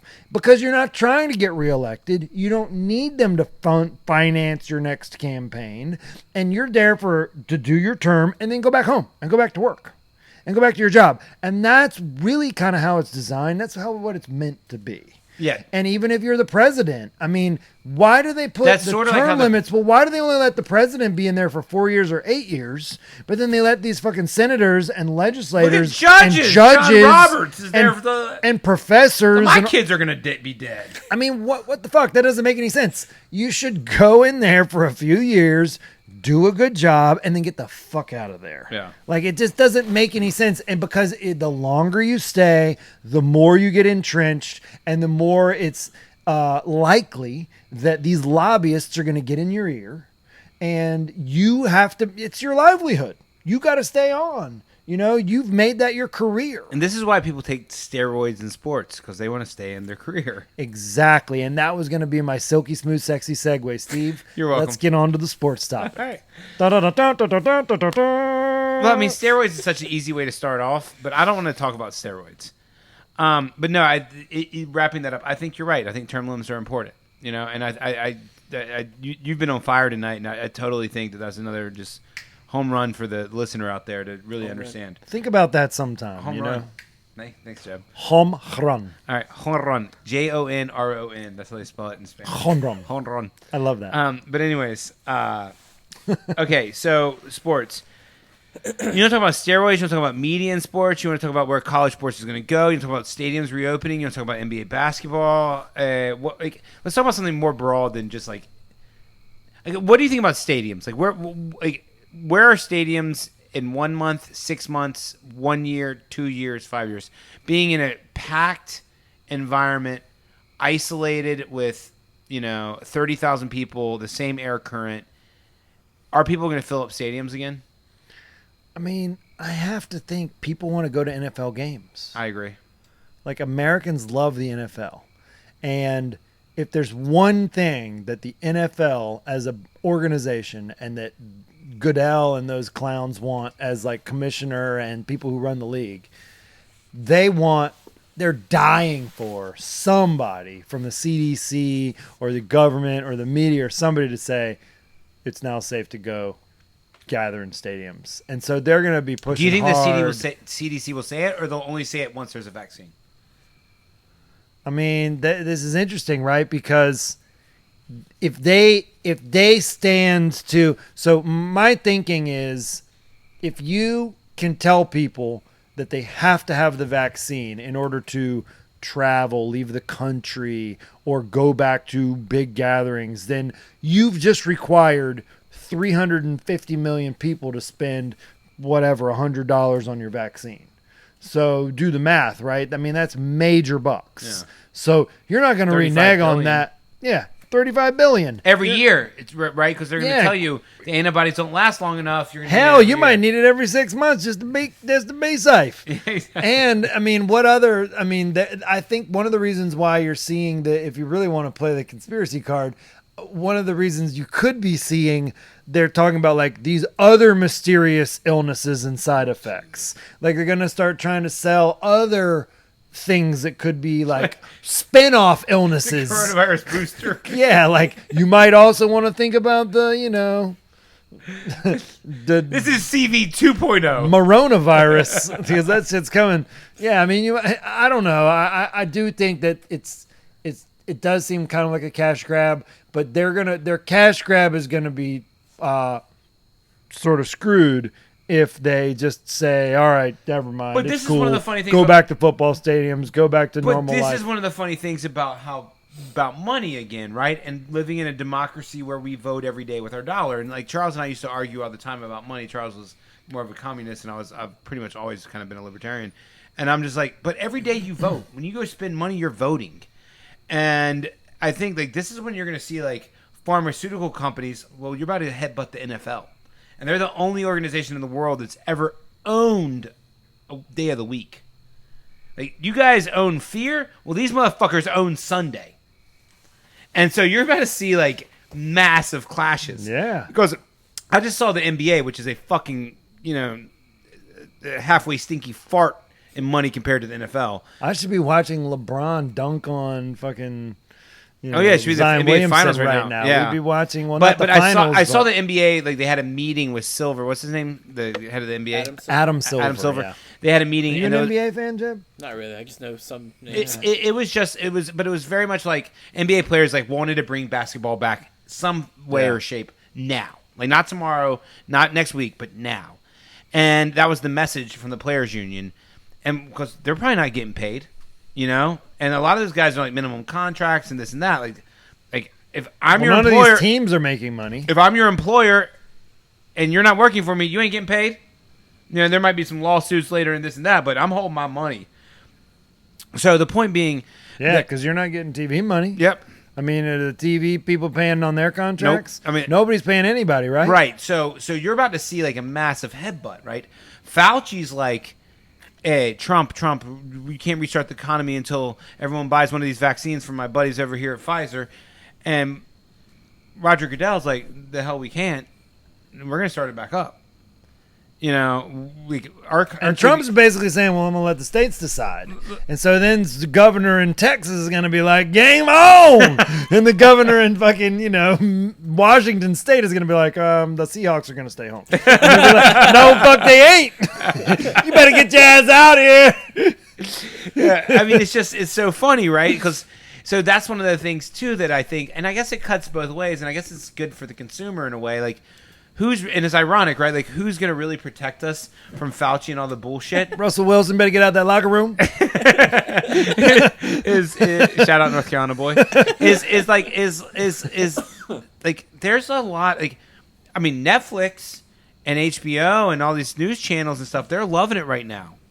You know who's not loving it? ESPN. You know who owns ESPN? No. Disney. ESPN is in trouble. Yeah, right? Disney World's probably not killing it right now either. Yeah, exactly. Not too many kids on them rides these days. Yeah, but I'm sure Disney Channel is killing it. But oh yeah, TV people are stoked. But you are about to see a major clash behind closed doors for the ear of Donald Trump, as well as the ear of all the congressmen and senators, being like, we need to open this shit back up. We need our stadiums full. We need the games played. So it's like... billions and billions of dollars in revenue. And Fauci's like, no, I got everyone scared. I got everyone right where I want them. Stop. They're about to buy the vaccine. And new shiny object, NFL's like, we're about to play games, baby. And it's just interesting. It's really, really, really fascinating. I think one of the things that's going to really push back on the narrative of fear, pharmacological responses, CDC, FDA, stay at home, crash the economy, is going to be sports. Yeah. And ironically, it's going to be the gladiator sport. Right. It's going to be football. Right. And they're going to say... Well, because basketball is pretty much a wash. It's a wash anyways. Baseball was dying anyways. And so now you have... No, I mean like the season. Yeah, that's what I'm saying. The NBA and the NCAA, no one expects that anyways right now because that doesn't start until October. Right. Right? They might be able to bring it back for some type of playoff here or there. But I've heard that there are high school kids. In fact, just today, I drove past... Where was it? I drove past a parking lot that's usually totally empty. Oh, I know where it was. It was Swift Creek Elementary School, which is one of these schools that has like a Parks and Rec attached to the school. Yeah. So there's like a basketball court and some tennis courts and a soccer field. And I used to go over there and play basketball and stuff. And I know that there's some like rec league and like teenage kid age soccer teams that practice. And that thing, I've been driving by it every day for a month, and that parking lot's always been empty. And today there was like 20 cars in the lot. Yeah, people are like, and I was like, what? And I thought, well, there may be some people shooting hoops or playing tennis, and I slowed down, and there was nobody on the basketball court, and there's nobody. And I looked over, and there was a whole fucking team on the soccer field.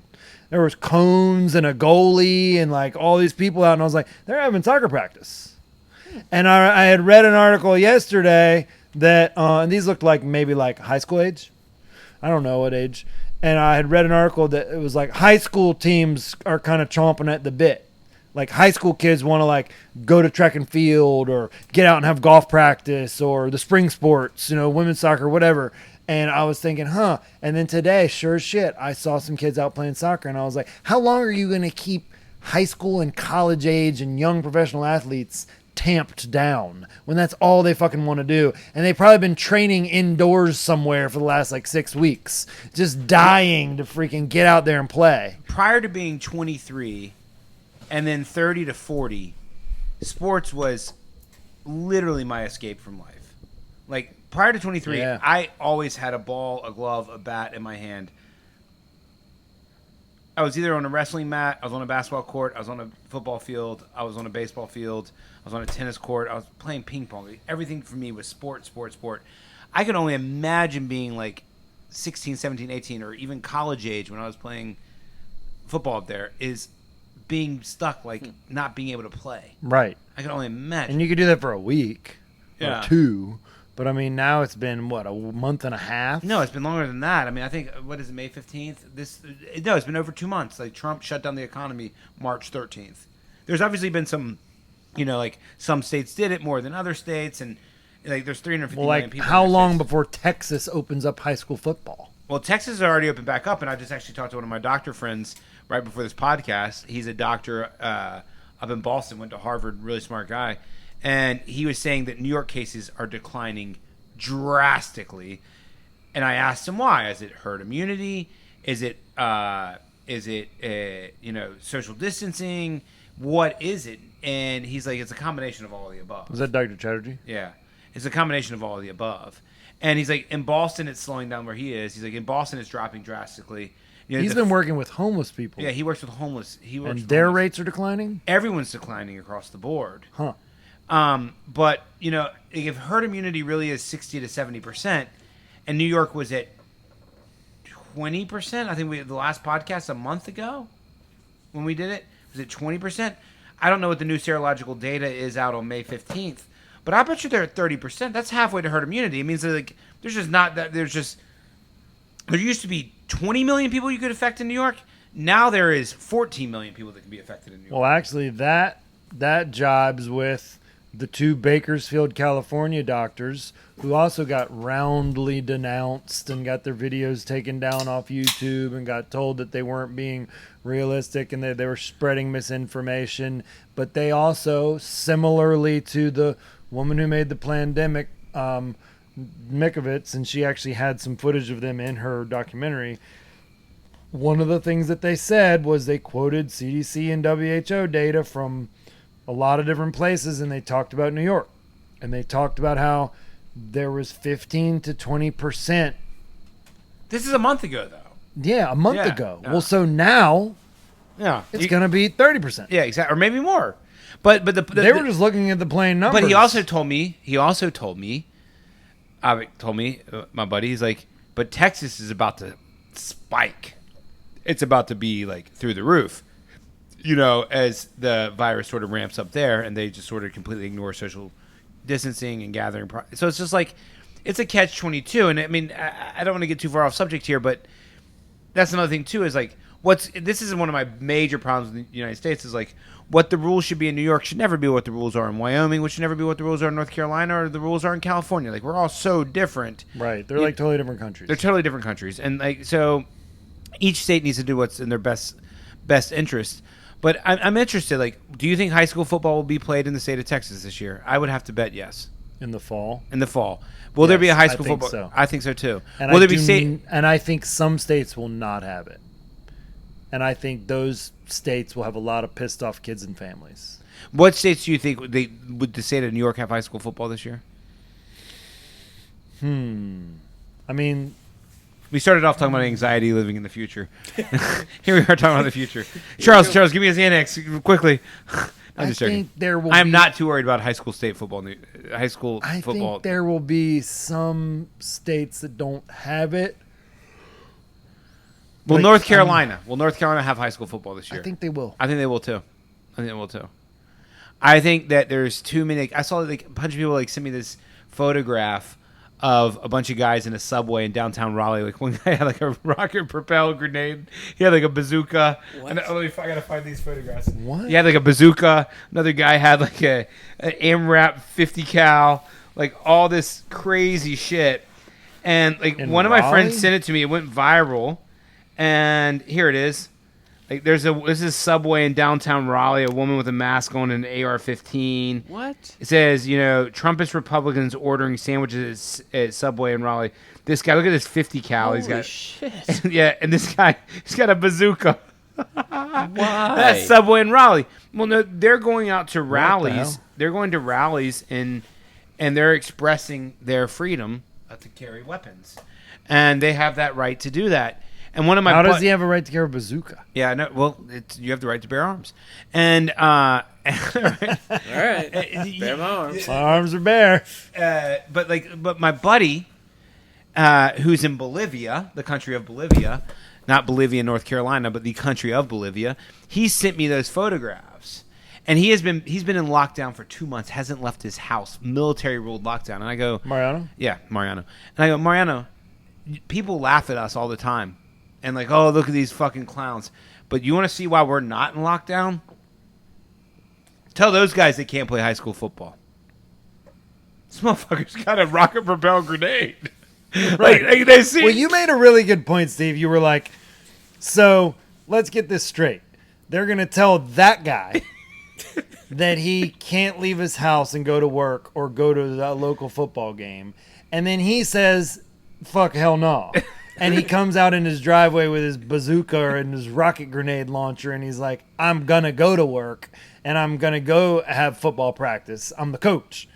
Or whatever. Yeah, exactly. And then what? You bring in the National Guard? We have a shootout? So then you bring in the military to have a standoff. Who's with his this son, guy? by the way? Who's his son is the military. I bet you his son is a fucking that's what I'm Marine. saying. And the point you said is this guy who was in the military. Yeah. So he's a vet, probably a former military guy, and he's going to stand toe-to-toe, nose-to-nose with a bunch of military dudes, and they're going to go, stand down, sir. You can't go out. You are required by the, and he's going, fuck you. No, I'm not. I'm going to fire a rocket at your tank. Like, that's what we're going to do? Like, no. Of course not. They're never going to, it's not going to come to Guns that. guarantee freedom. Guns guarantee peace. Like, that's the thing. Is like, people are like, well, do you want your kids to school to be shot up? No, I don't want anybody's kids' school to be shot up. No. That's like such a straw man argument. But I believe in the right to bear arms, and I believe that we as the populace should have the same weapons as the police force. You know, you can have the same as the military. If you spend $600 billion on a tank, go do it. Knock yourself out. Buy a tank. Right. You know? You can buy an F-16. Yeah, buy an F-16 if you can. I don't think it's... When you look... Like, I lived in Latin America for 15 years, and I'm watching these totalitarian, autocratic dictators just ruin people's lives. More people are going to die of hunger in the next month in Colombia and Bolivia than will die of the coronavirus in the next 5 years. I guarantee it. And why are these populists? Laugh at us all you want that there's some guy in my hometown with a fucking assault rifle in a subway. You know what? I'm proud of it. I'm proud of it. I am. I really am. That guy's got fucking nuts. Oh, ha, ha, ha. He's just some guy who thinks he's a police officer. No, he's some guy who wants to be free. Leave him the fuck alone, and he'll leave you the fuck alone. And you know what? If anything ever did happen, if China saw us as weak or Russia saw us as weak, you're going to be hiding in his fucking house. So laugh at him all you want, my liberal friends. Laugh at me all you want. I got assault rifles. Laugh at me. Laugh. You're going to need it one day. Just like you need it right now. Because we would all be in fucking lockdown with no fucking economy with an autocratic dictator named Donald Trump if he could do it. But he can't do it. Because we have guns. America. Fuck yeah! But it's true, man. It's true. So how many people are going to take their assault rifles to football stadiums this year? A lot. A lot. But it's just so why do I think in North Carolina we're going to have high school football? Why do you think that? That right there. That's why I think that. Yeah. Those photographs are just shared. They went viral on social media around the world. Ha ha ha! Look at these stupid people. Well, you know what? I like them. You know what? I like the fact that government's like, well, fuck. Well, we can't tell this guy not to go out. He's got a fucking rocket propelled grenade. Right. You know, and you know who's going to tell him not to go out? His son, who's the police officer. You know who's going to tell him he has to go back in his home? His daughter, who's the Marine Corps lieutenant. They're not going to tell him he's going to have to go back home. They're like, Dad, put that thing on safety. Let's go get some Subway sandwiches and go about our lives. All right, but I'm bringing it. All right. Really, Dad? Again? You're bringing the rocket into the sub? Oh, yeah, all right. man. Jesus. He's like, can I get some extra cheese for free? They're like, yes, sir, yes, sir, yes, sir. You want extra ham, too? They just don't shoot me with that. Take a whole sandwich, man. Yeah, just get out of here. But yeah, it's just so funny, right? They'd be like, oh, man, you must love to shoot up schools. No, I don't love to shoot up. Jesus Christ. Like, why do we jump to these All right, well, Steve, I want to extremes? say two things. Two things. One, I want to say you have a really interesting and unique and important view on guns, and I think we should do a guns podcast. Okay, we'll do a guns. So podcast. let's table the guns conversation because it deserves a longer conversation. Okay, yeah, that's fair. It's fair. So back to sports. And the second thing is, let's go back to sports and let's ask. But that's why we're gonna have high school football. Silky Smooth Sexy Segue. What are your thoughts on the biathlon? I mean, are people going to be skiing and shooting rifles soon? I was just trying to connect guns to sports. I guess So my favorite biathlete is that didn't really Zhong, work out. Is Zhong Wong Zhong. He is a Nordic biathlete. No, I just don't know. I don't know a single Nordic biathlete. Biathlon is kind of Oh, random. they canceled the Olympics. That was a big deal. Talking about biathlons. They canceled the Olympics. Yeah. I do Damn. have one fact to throw out relating to sports. This year, the NFL draft was like the highest view ever. It's like up I saw that. 30%, 40%. I just thought it was interesting. I missed it. Yeah, no, but I missed When it was too. it? It was like last month. But I missed it too. But Who went with number one? point Joe is- Burrow? But this is He my did. point. But this is my. Did he go to Cincinnati. fucking Cincinnati? Yeah, but this is my point. Is like people are going to salivate for sports, and that's going to be the thing that's going to push back on all this like social distancing bullshit, right? And like, Right. because it's more money than pharmaceutical industry, or it's the same, or they have the same pull or the same swag. I guarantee you, I would say it's people more. root more for the Chicago Bears than they do Pfizer. Well, also, if you think about all of the jobs that are provided by the sports industry, Oh my goodness. it's a bigger umbrella, Can, right? you, can you look that up, Jeff?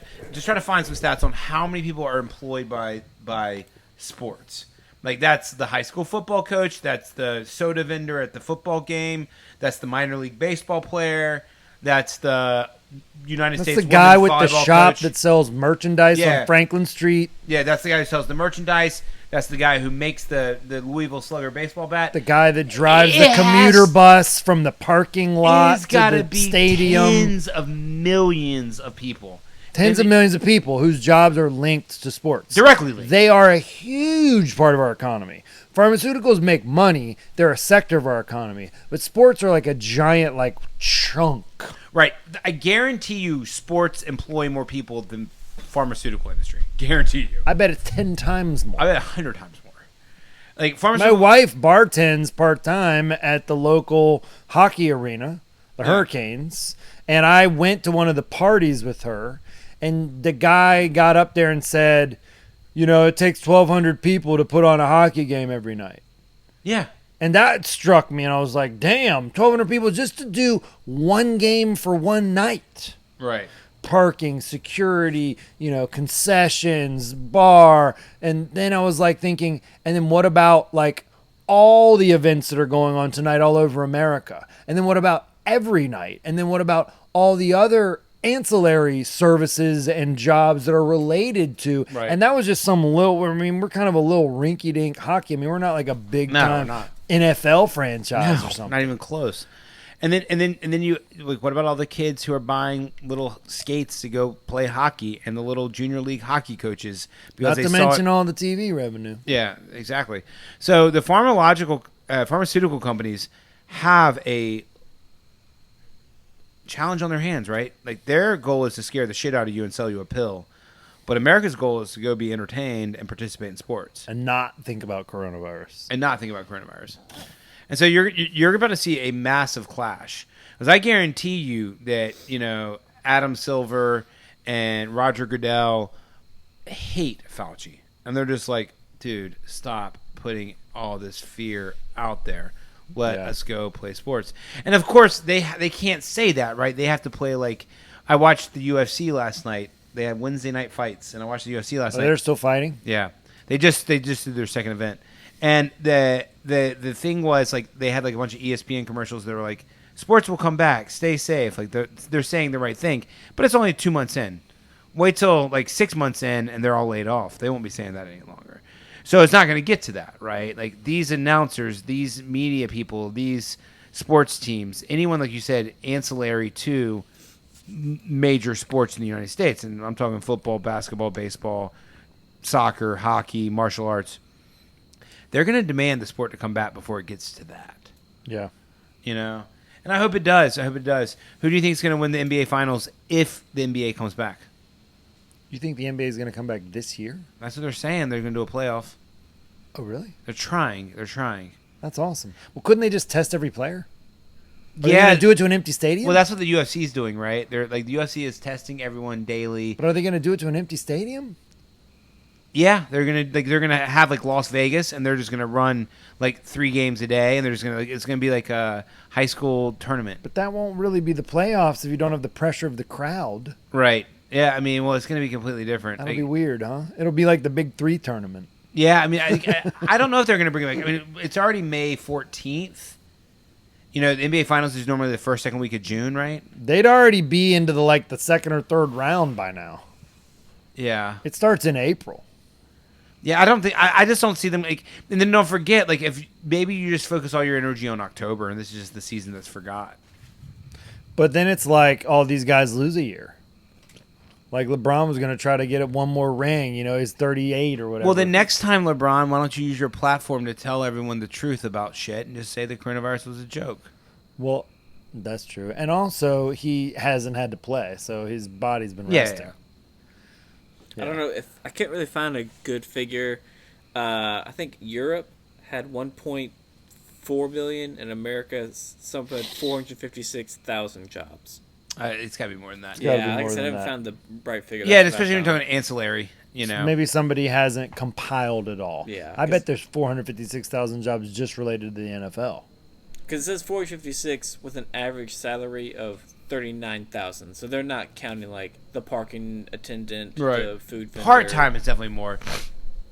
I don't know what the Yeah. sports sector, and it's like, how do you define that, right? Like, Also, are they if counting someone like at Foot sports Locker part of the agents? sports sector, what? Are they counting sports agents? Yeah, they. Is someone at Foot Locker part of it? You know, someone selling a jersey, wearing a referee uniform. Like, I don't know, like how they count that. Is a part-time high school wrestling coach? Is he part of it? You know, so maybe it's There's a something guy who primary. works for the TV station that gets all the revenue from sports. Yeah, exactly. I don't know. Like, it'd be interesting. All I'm saying is, the pharmaceutical industry is up. What, 34%? You said. 34% more people are taking medication, anxiety medication. Right. So that's a massive increase. Dude, by the way, guys, if you're out there taking anxiety medication, stop. Go smoke a joint. Like, just relax. Like, You don't know what that's doing to your brain. yeah. You don't know what's going to happen to you in 30 years. Oh, that the pharmaceutical stuff, man, it's scary. Like, they'd be like, oh, it's been tested by the government. I'm like, oh my God. Like, do you really believe that? Like, do you really believe they just didn't pay a bunch of money to government officials to get this shit approved so they can sell it? Like, I mean, are you fucking, like, God, you are so dumb if you believe that the government is there to protect you. Like, you are so dumb. I have a friend who lives in D.C., and they legalized marijuana in D.C., and he sent me a photograph of a sign that they're trying to legalize all, like, fungi and, like, root psychoactives in Psilocybin? DC. Yeah. Yeah, well, that's like ayahuasca Yeah. and like peyote and like psilocybin. And psilocybin is actually really interesting because it's been, you know, linked to a lot of positive health benefits, and it's been linked to very few negative ones. But I just thought I was just imagining that, and I was thinking, maybe they should. I texted him back. I was like, maybe they should go one step further. Maybe they should require microdosing for all the federal government employees that live in D.C. Maybe that would actually improve policy. It probably would. It'd be interesting to see what would happen. Yeah. Probably would. You know, but- Mandatory peyote for all senators. Yeah, I mean, it's just, to me, it's just like... Is Mitch McConnell out there like, oh, man. Dude, like, I would... Dude, if Mitch McConnell... sorry, Barack, man. I love you, man. If Mitch McConnell were to take DMT, dimethyltryptamine, which is the active ingredient, some people call it like the way you see God, you open your third eye. It's the active ingredient in ayahuasca. Interesting side fact about DMT. You can check this, but I believe that it's in every single species. It's the only thing that like plants, fish, reptiles, amoebas have in common is this element, and it's what takes you to like the outer universe. Should we get some for the next pod? Yeah, right. Well, I can tell you right now, if Mitch McConnell would do it, he'd have a lot of pain and suffering coming out of his body. The amount of like, when you look at those politicians and you can see the anguish on them. You can see it. They know they've sold their soul to the devil. Like, I feel pain already for Donald Trump's soul when he has to go over the Great Divide. Yeah. Like, he is The going to poor guy just looks miserable. He looks so sad. I got to Oh my so God. sad. So I read, so my dad sent me. My dad, I love my dad, shouts to Pud. He is a dyed-in-the-wool Democrat, and so he loves to diss on Donald Trump. Right. It's low-hanging fruit. He's easy. It's low-hanging fruit, right? He's a Orange Oompa Loompa. He's a punching bag. Yeah, He's he an is. Orange Oompa Loompa. But he sent me a really funny article. It was a British guy who wrote it. And the British guy was saying a bunch of funny stuff, like he called him like the Shakespeare of shit and all this stuff, and just like funny statements. But one of the things he said that was really true, Shakespeare of shit. and my dad sort of, I called him, but they called him the Shakespeare of shit, and I was like Leonardo de Retardo. But anyway, one of the things that the guy said was, we Brits don't trust him because we don't trust anybody that doesn't have a wit. He's like, this guy never makes a joke. He never laughs. He never hardly smiles. He has no wit and no sense of humor. He's miserable. And if you think about it, like, it's not just that he's like weird or arrogant or whatever. He doesn't have any kind of, like, he never cracks a joke. And like, that's weird. And the British people are like, we think that's just sort of like, you don't have a soul. If you can't make a joke and laugh, then like you're just some kind of creepy, weird devil person, And if you look at him, like, that's really true. Like, notice the next time, like, watch him for a while. I've Like, seen him trying to make a joke. It's pretty awkward. he can't do it. Right. He doesn't have it in him. And so what does that say about you when you can't even like have a moment of levity and like have a laugh? The thing that drives me crazy, you can never Weird, right? It's just weird. It's not. It doesn't drive me crazy. It's just something that I find interesting. Like, I'll be the first one to apologize and admit I'm wrong, especially if someone pointed out. Like, if I offend you, I'm sorry you're offended. That doesn't mean I'm sorry for my actions. But if I offended you and I can see why my actions did it, I'm sorry both that you're offended and that my actions did it. Right. I apologize for both of those. And he just in his mind, like, he's just such a little numbnut. Like, he can't apologize. It's ironic, right? Like, I remember when he like said grab him by the pussy, and he was like, I think he was on Fox or Sean Hannity's show, and he was like, obviously reading a teleprompter, like, I am so sorry for the terrible things that I said, and I could just be like, dude, like you don't give two shits, like. Yeah, he doesn't give a shit at all. Yeah, it's just like, and I think that was the last time they ever rolled out the Donald Trump apology, because his handler was like, this dude does not come across as authentic. No one is buying this one. Yeah, no one's buying this one. We might as well just tell him you're not sorry. Watching Republicans try to squirm, like, being me, like, I'm not a Republican, I'm not a Democrat. Like, being me is just hilarious. Watching Republicans try to squirm to justify this guy's actions. But whatever, he's a numbnut. We got way off topic here. Sports, Charles. Sports. Squirrel. I mean, let's talk about Trump. Yeah, we need a squirrel. We need like the Pauly Shore. Remember the little like squirrel thing he would do? Trump loves football. Yeah. Trump loves the NFL. He loves the fan base of the NFL. Like, your Baltimore Ravens, like, lower middle class white working family. Like, he loves that. Like, he loves it. Minnesota Vikings, Green Bay Packers, like, Rust Belt Americans. Like, he loves them because they love him. He doesn't love them because he loves them. He loves them because they love him. Like, you got to get that straight. Like, to all my friends out there who love Donald Trump, like, he gives two rats ass about you. Like, people are like, he's racist. If you put that dude in Africa, he would become the president of Africa. I know that Africa is a continent. I'm not saying that sounding dumb. I'm making a statement. Like, the dude would just be like, black people are the greatest thing ever. He just wants adulation. Like, he just wants power, and he knows how to get it. He tells people what they want to hear. Like, Sure. He is not racist at all. He is, like, Donald Trump is racist is the dumbest statement I've ever heard. He is a salesman, and he will sell to who has the most amount of power, and in that, or money, and those things are often directly there's a causation between power In and money. America, money and it's power. white people. Yeah, Americans who vote. Like, be like, you can Steverdamus fact check this. Talk to any of my friends and family. I called Donald Trump winning the election when he went down the elevator and Jon Stewart made fun of him. I was like, that guy's gonna win. They're like, how do you know? I'm like, because a bunch of angry white people still vote. The biggest voting populace, the biggest voting bloc in the United States is angry white people. Period. The end. And a bunch of African Americans and inner city black kids are not coming out to vote for Hillary Clinton because they have nothing in common with her. Barack Obama, 46-year-old dude, go out there and fucking, you play the game. Yeah, absolutely. They will get up and go vote.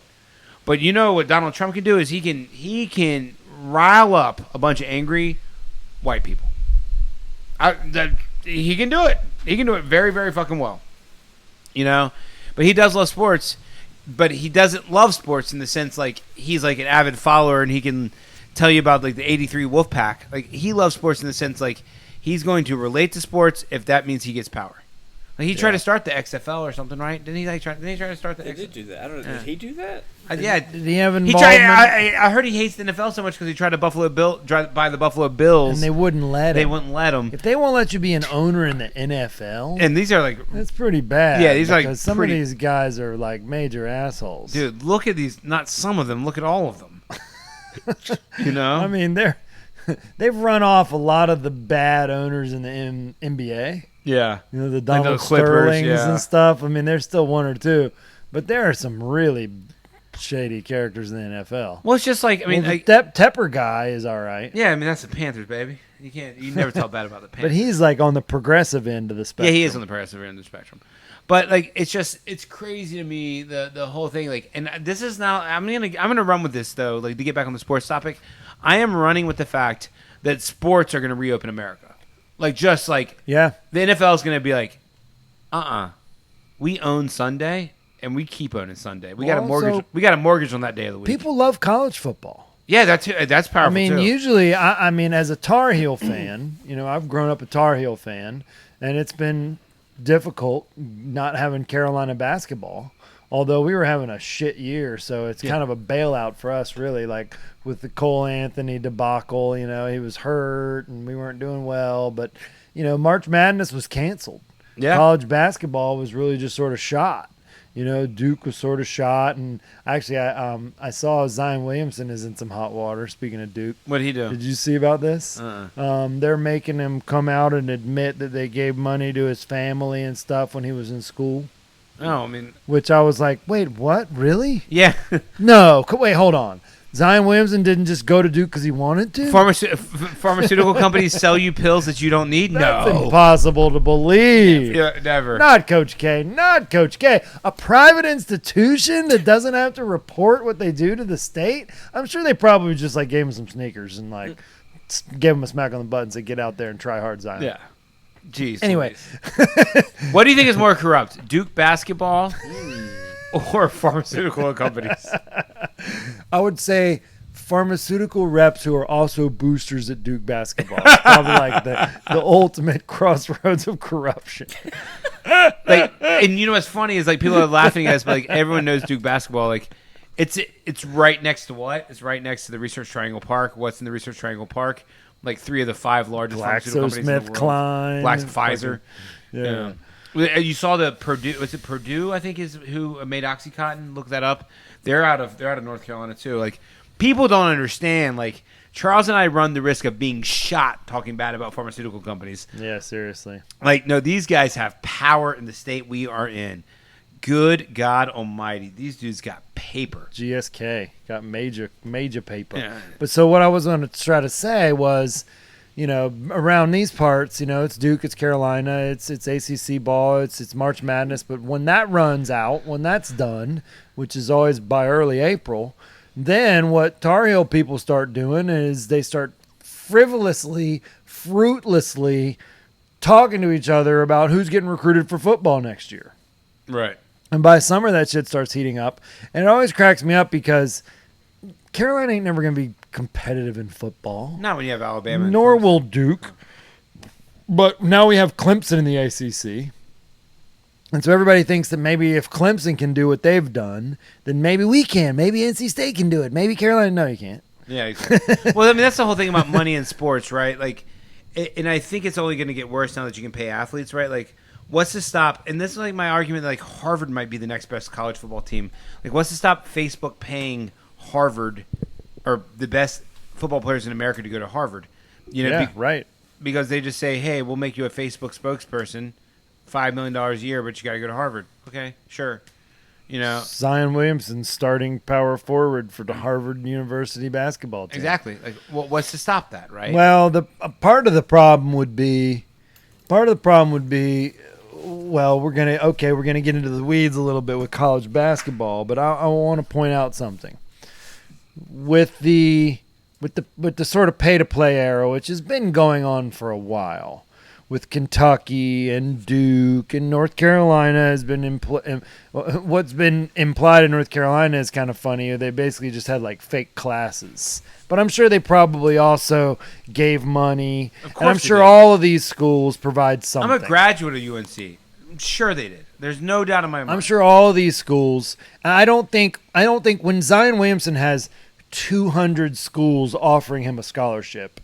He's looking at Kentucky. He's looking at Duke. He's looking at Carolina. He's looking at all these places. I don't think it's just like highest bidder.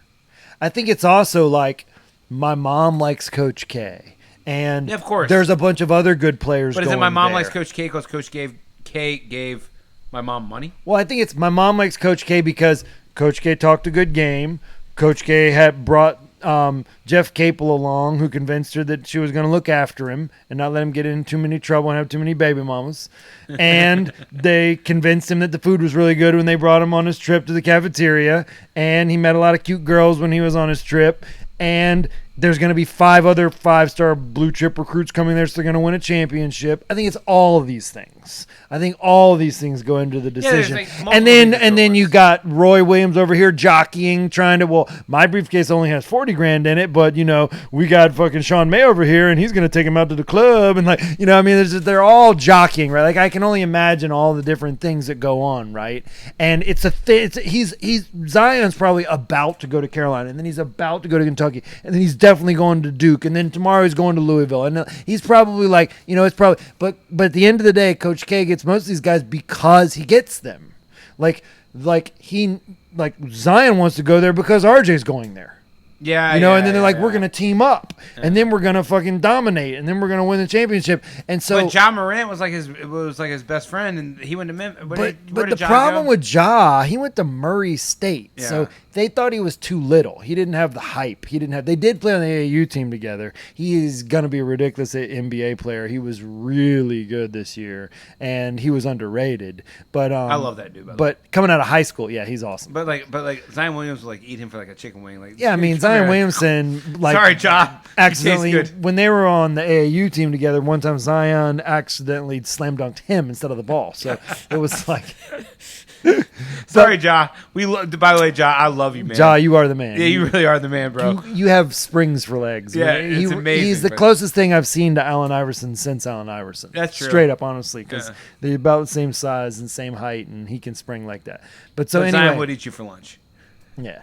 But they were going to have a good like rookie of the year showdown down the stretch if they had both been able to play. Because if you yeah. remember, Zion had missed like 25 games, and Ja was running away with it. Yeah. Ja was running away with rookie of the year, and then Zion came back, and he was starting to have all these good games, and so he was kind of closing the gap. And if they were both going to be able to play and finish the season, and if the Pels were going to make the playoffs and Memphis was going to make the playoffs, it was kind of looking like they were going to maybe both make the playoffs. That was going to be pretty interesting. Oh, I would vote. Listen, going back to it, I would pay money to watch a pay-per-view of them playing a 7-game series in an empty stadium without the fans. Sure. Yeah. I mean, they would get TV ratings. So will the NBA come back is the question. Well, will the NBA come back? I think if they can get the okay, I think they will. I think they will get Like the okay run a tournament in June. to have a tournament. Well, I think that they will say there's so much money on the line here for TV and advertising. You guys have to let us have an empty stadium, test every player and every ref. They all stay at the same hotel. Yeah, just test every player and test every ref, and let us play the game. And I think they can. I think they can create. And they won't be worried about a spread between all these people interacting with each other during the course of the game if they've tested everybody. But what if LeBron tests positive? Is he out? Yeah, he's got to be out. So yeah, and then it's funny. Like I was watching, or I was reading. I'm talking about news media. I was reading. This guy was like, I can't believe that Dana White let the fighters have a face-off. Like so, before a fight, like you have like the press take photographs of the fighters having a face-off without wearing masks. I'm like, bro, they're literally about to go beat the shit out of each other and like be in the same airspace, like very intimately. they're about to bleed in each other's mouths. They're about to bleed in shit. each other's mouths, and you're worried about like it's just like it's so silly, right? Like, but it's the perception that the media forces the organization to have to prove to society, right? Like you said, like. One of the fighters they pulled from the last card on Saturday night because him and his corners all tested positive for COVID. Guess what? They're all jacked fighters. They're all asymptomatic, you know, and they're just like, but we had to pull him from the fight card because he could infect the stadium. And I get that, right? Like it's a highly contagious virus, but Were there like people in the stadium? no, I mean like cameramen and cornermen and doctors and judges and whatever. But Other people. other people, yeah. But I get that, right? Like if LeBron tests positive. You, I guess, have to not let him play, you know? And now you have the Lakers in the playoffs with no LeBron, like Anthony Davis. Like, what if the Anthony and LeBron both test positive and it's a 7-game series for the finals? What do you And LeBron's do like, if... dude, I feel fine. Like, All right, here's a question. What do you do if you're the doctor that's giving LeBron the COVID test? Right. And you read the test and you see that it's positive and It's a false positive. no one else has seen it yet, and you're like, if LeBron doesn't play, 30 million fewer people watch this. Yeah. And there's so much less money made all the way across the board. But if LeBron does play, these other guys get it, but they're all young and healthy and will probably be fine. Well, probably they're like the data says they'll be 100% fine. But these are the moral questions that we're put up against. Just like like all great conversations are circular. The first conversation we started out with, the first big debate was, are doctors putting COVID death as the cause of death for the 39K? We're talking 300 million. You know, LeBron has COVID. LeBron tests positive for COVID. And you could justify it and be like, no, it's probably a false positive. There's a lot of false positives. Bring me another test. Oh, he test positive again. Well, maybe bring me another one. Test positive again. LeBron, how do you feel? I feel great, man. I feel great. I want to play basketball. Yeah, I just wanted to say I'm pretty sure it was 75 straight false positives. And me and Anthony Davis, we're going to go on out there and we're going to take care of business. And he's going to take care of business. Like, he wants the title. He's mad. He's sitting at home right now, like, watching Michael Jordan be, like, the hero. A hero of like... It's like, God damn it, Mike, you're 60 years old. Like, when do I get my moment? Exactly. Like, this is supposed to be the NBA. Exactly. I guarantee you. LeBron, admit you're pissed. LeBron, just admit it. Like, when you get 6 rings, fool. Like, you are angry that the coronavirus is stopping. And, like... I'm sure. Well, like I said, he's like 37. Why? How old is he? Like, he doesn't have much time left. He is not going to burning a year. He is exactly. He isn't, and like, man, he paid all this money to Anthony Davis. Imagine what's the name of the family that owns the Lakers? Burris. Oh shoot. Oh, talk about the Lakers. Like, do you even remember when Kobe died? Like, that was the big story. That was the big story. Right. So everyone out there, I was in Thailand, and I woke up and Charles had sent me a WhatsApp, a text message basically, and he's like, "Dude, did you see the news? Kobe died." And I'm like, "What?" I went to ESPN, and there's a photograph of like Kobe, 1988 to 2020, or I forgot what years he lived in, 1978 to 2020, I think. And I was just like, "Holy shit!" And at the same time, in Thai news, the coronavirus was a big deal because China was having a big deal with the coronavirus. This is like January, 20th. And I flew back from Thailand January 28th, and it was Kobe. And they had his memorial on 2/24 because of his daughter and the numbers, 2 and 24. It was still, we had a packed Laker house. Well, at that moment in time, the coronavirus was here. Fact. Oh, yeah. In LA, the coronavirus. People in that stadium had the coronavirus. Yeah. And then the coronavirus hit maybe end of February, early March, and then Trump shut down the economy. March 13th. They've traced it back to as early as January or even December. Right, but they've traced the Wuhan market back to November. So, but I mean, in the U.S. In the U.S., yeah. Well, there's 30,000 Americans and Chinese flying across every day. Come the fuck on. It's been here a week. A week after any disease hits either country, it's in the other country. That's why it was crushing New York. Yeah, well, it's crushing New York because of Europe. Mm-hmm. So, all the Europeans, all the Italians and Spaniards that go to New York, that most of the COVID strain in New York is from Italy, and it wasn't a patient zero; it was hundreds of patient zeros. But I wanted to go back to something for a second because I wandered in my discussion of it. But what I was trying to say, squirrel, shiny object, is that what happens with the Final Four in basketball, and now I started talking about Coach K and recruiting and stuff, but my point was that when the college basketball stuff dies down, we start talking about college football. Yeah. And we start thinking in the, spring and really in the summer, who's going to be the quarterback and what's going to happen and what do you think about this receiver? Oh, this kid's going to walk on. And that's what the diehard alum booster college people start doing. I'm not one of them, but I know a lot of them. But would you say football is more powerful than basketball? They're starting to boil up now. Yeah, would you say football is more powerful than basketball in the United States? 100%. Oh, yeah. A lot. Yeah. Football replaced baseball as the national pastime in probably the 90s. Yeah, the steroid era of baseball had a big the Mark McGwire. Baseball was the national pastime, right? Yeah. And baseball was definitely the most popular, most loved sport in the 50s, the 60s, the 70s, maybe the 80s. Yeah, but not the 90s. Yeah, football. The 90s, basketball rose to prominence, soccer rose to prominence, and football became the national pastime. It owns a day of the week. I would say. It's just incredible. And then because of that and all that time, high school and college football was rising too. Yeah, so when I was college football was big. College football was probably bigger than pro football in the 60s. When I was 70s. From 96, 97, 98, 99, I played 2 years of high school football and then 2 years at Appalachian State. Never very good at either of them. And I can tell you that football was really big back then. Oh, yeah. It was big. College football was probably bigger than pro basketball in the 70s. Yeah. College football was probably bigger than pro football in the 60s. If you go back to if you go to Alabama or Texas or they Georgia, were filling up 100,000 seat stadiums before they TV. Freaking love college football. Yeah. And so even now, here's a question. This might be a good one to end with. What are the odds that high school football does not take place in the state of Alabama? 0. No chance. No chance. What are the odds that college football doesn't take place in the state of Georgia? Yeah. How can you imagine? There's no way. Yeah. Yeah, I think the forces, this might be a good end to the podcast. I think the forces from sports are just going to overwhelm pharmaceutical companies and overwhelm the federal government.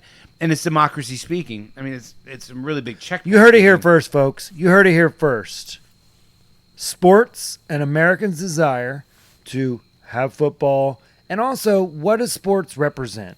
Sports is an escape. Exactly. Sports, my wife said to me not too long ago, Charles, sports is silly. It's arbitrary. It doesn't mean anything. And I was like, exactly. That's the whole point. That's why we love it.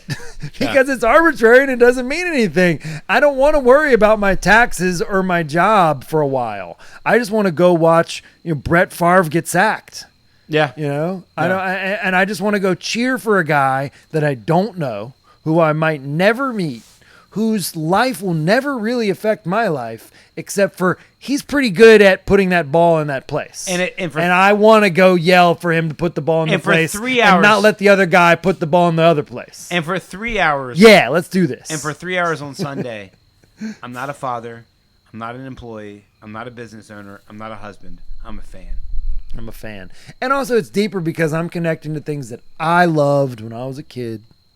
It takes me to that place, that carefree place when I was a kid, when I was just running around, when I was 12 years old, swinging a bat, hitting a ball, fucking didn't have to worry about all this bullshit that I have to worry about now. Jesus Christ. And I want to go back to that place for a little while and have a little just taste. 3 hours. Just want a little taste. Yeah.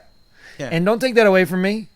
Yeah, no, America. Don't take that away from me, fucking Dr. Fauci. Yeah, I'm telling you. I'll bring my fucking missile launcher to your goddamn office. Exactly. Exactly.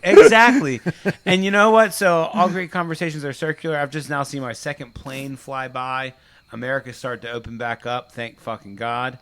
And I hope we learned a lesson, man. I hope we learned a lesson. Take the media with a grain of salt and enjoy your sports. Damn right. Amen. Chuck and Steverdamus are not doctors, certified or endorsed by anyone, really. Just two guys trying to make sense of everything.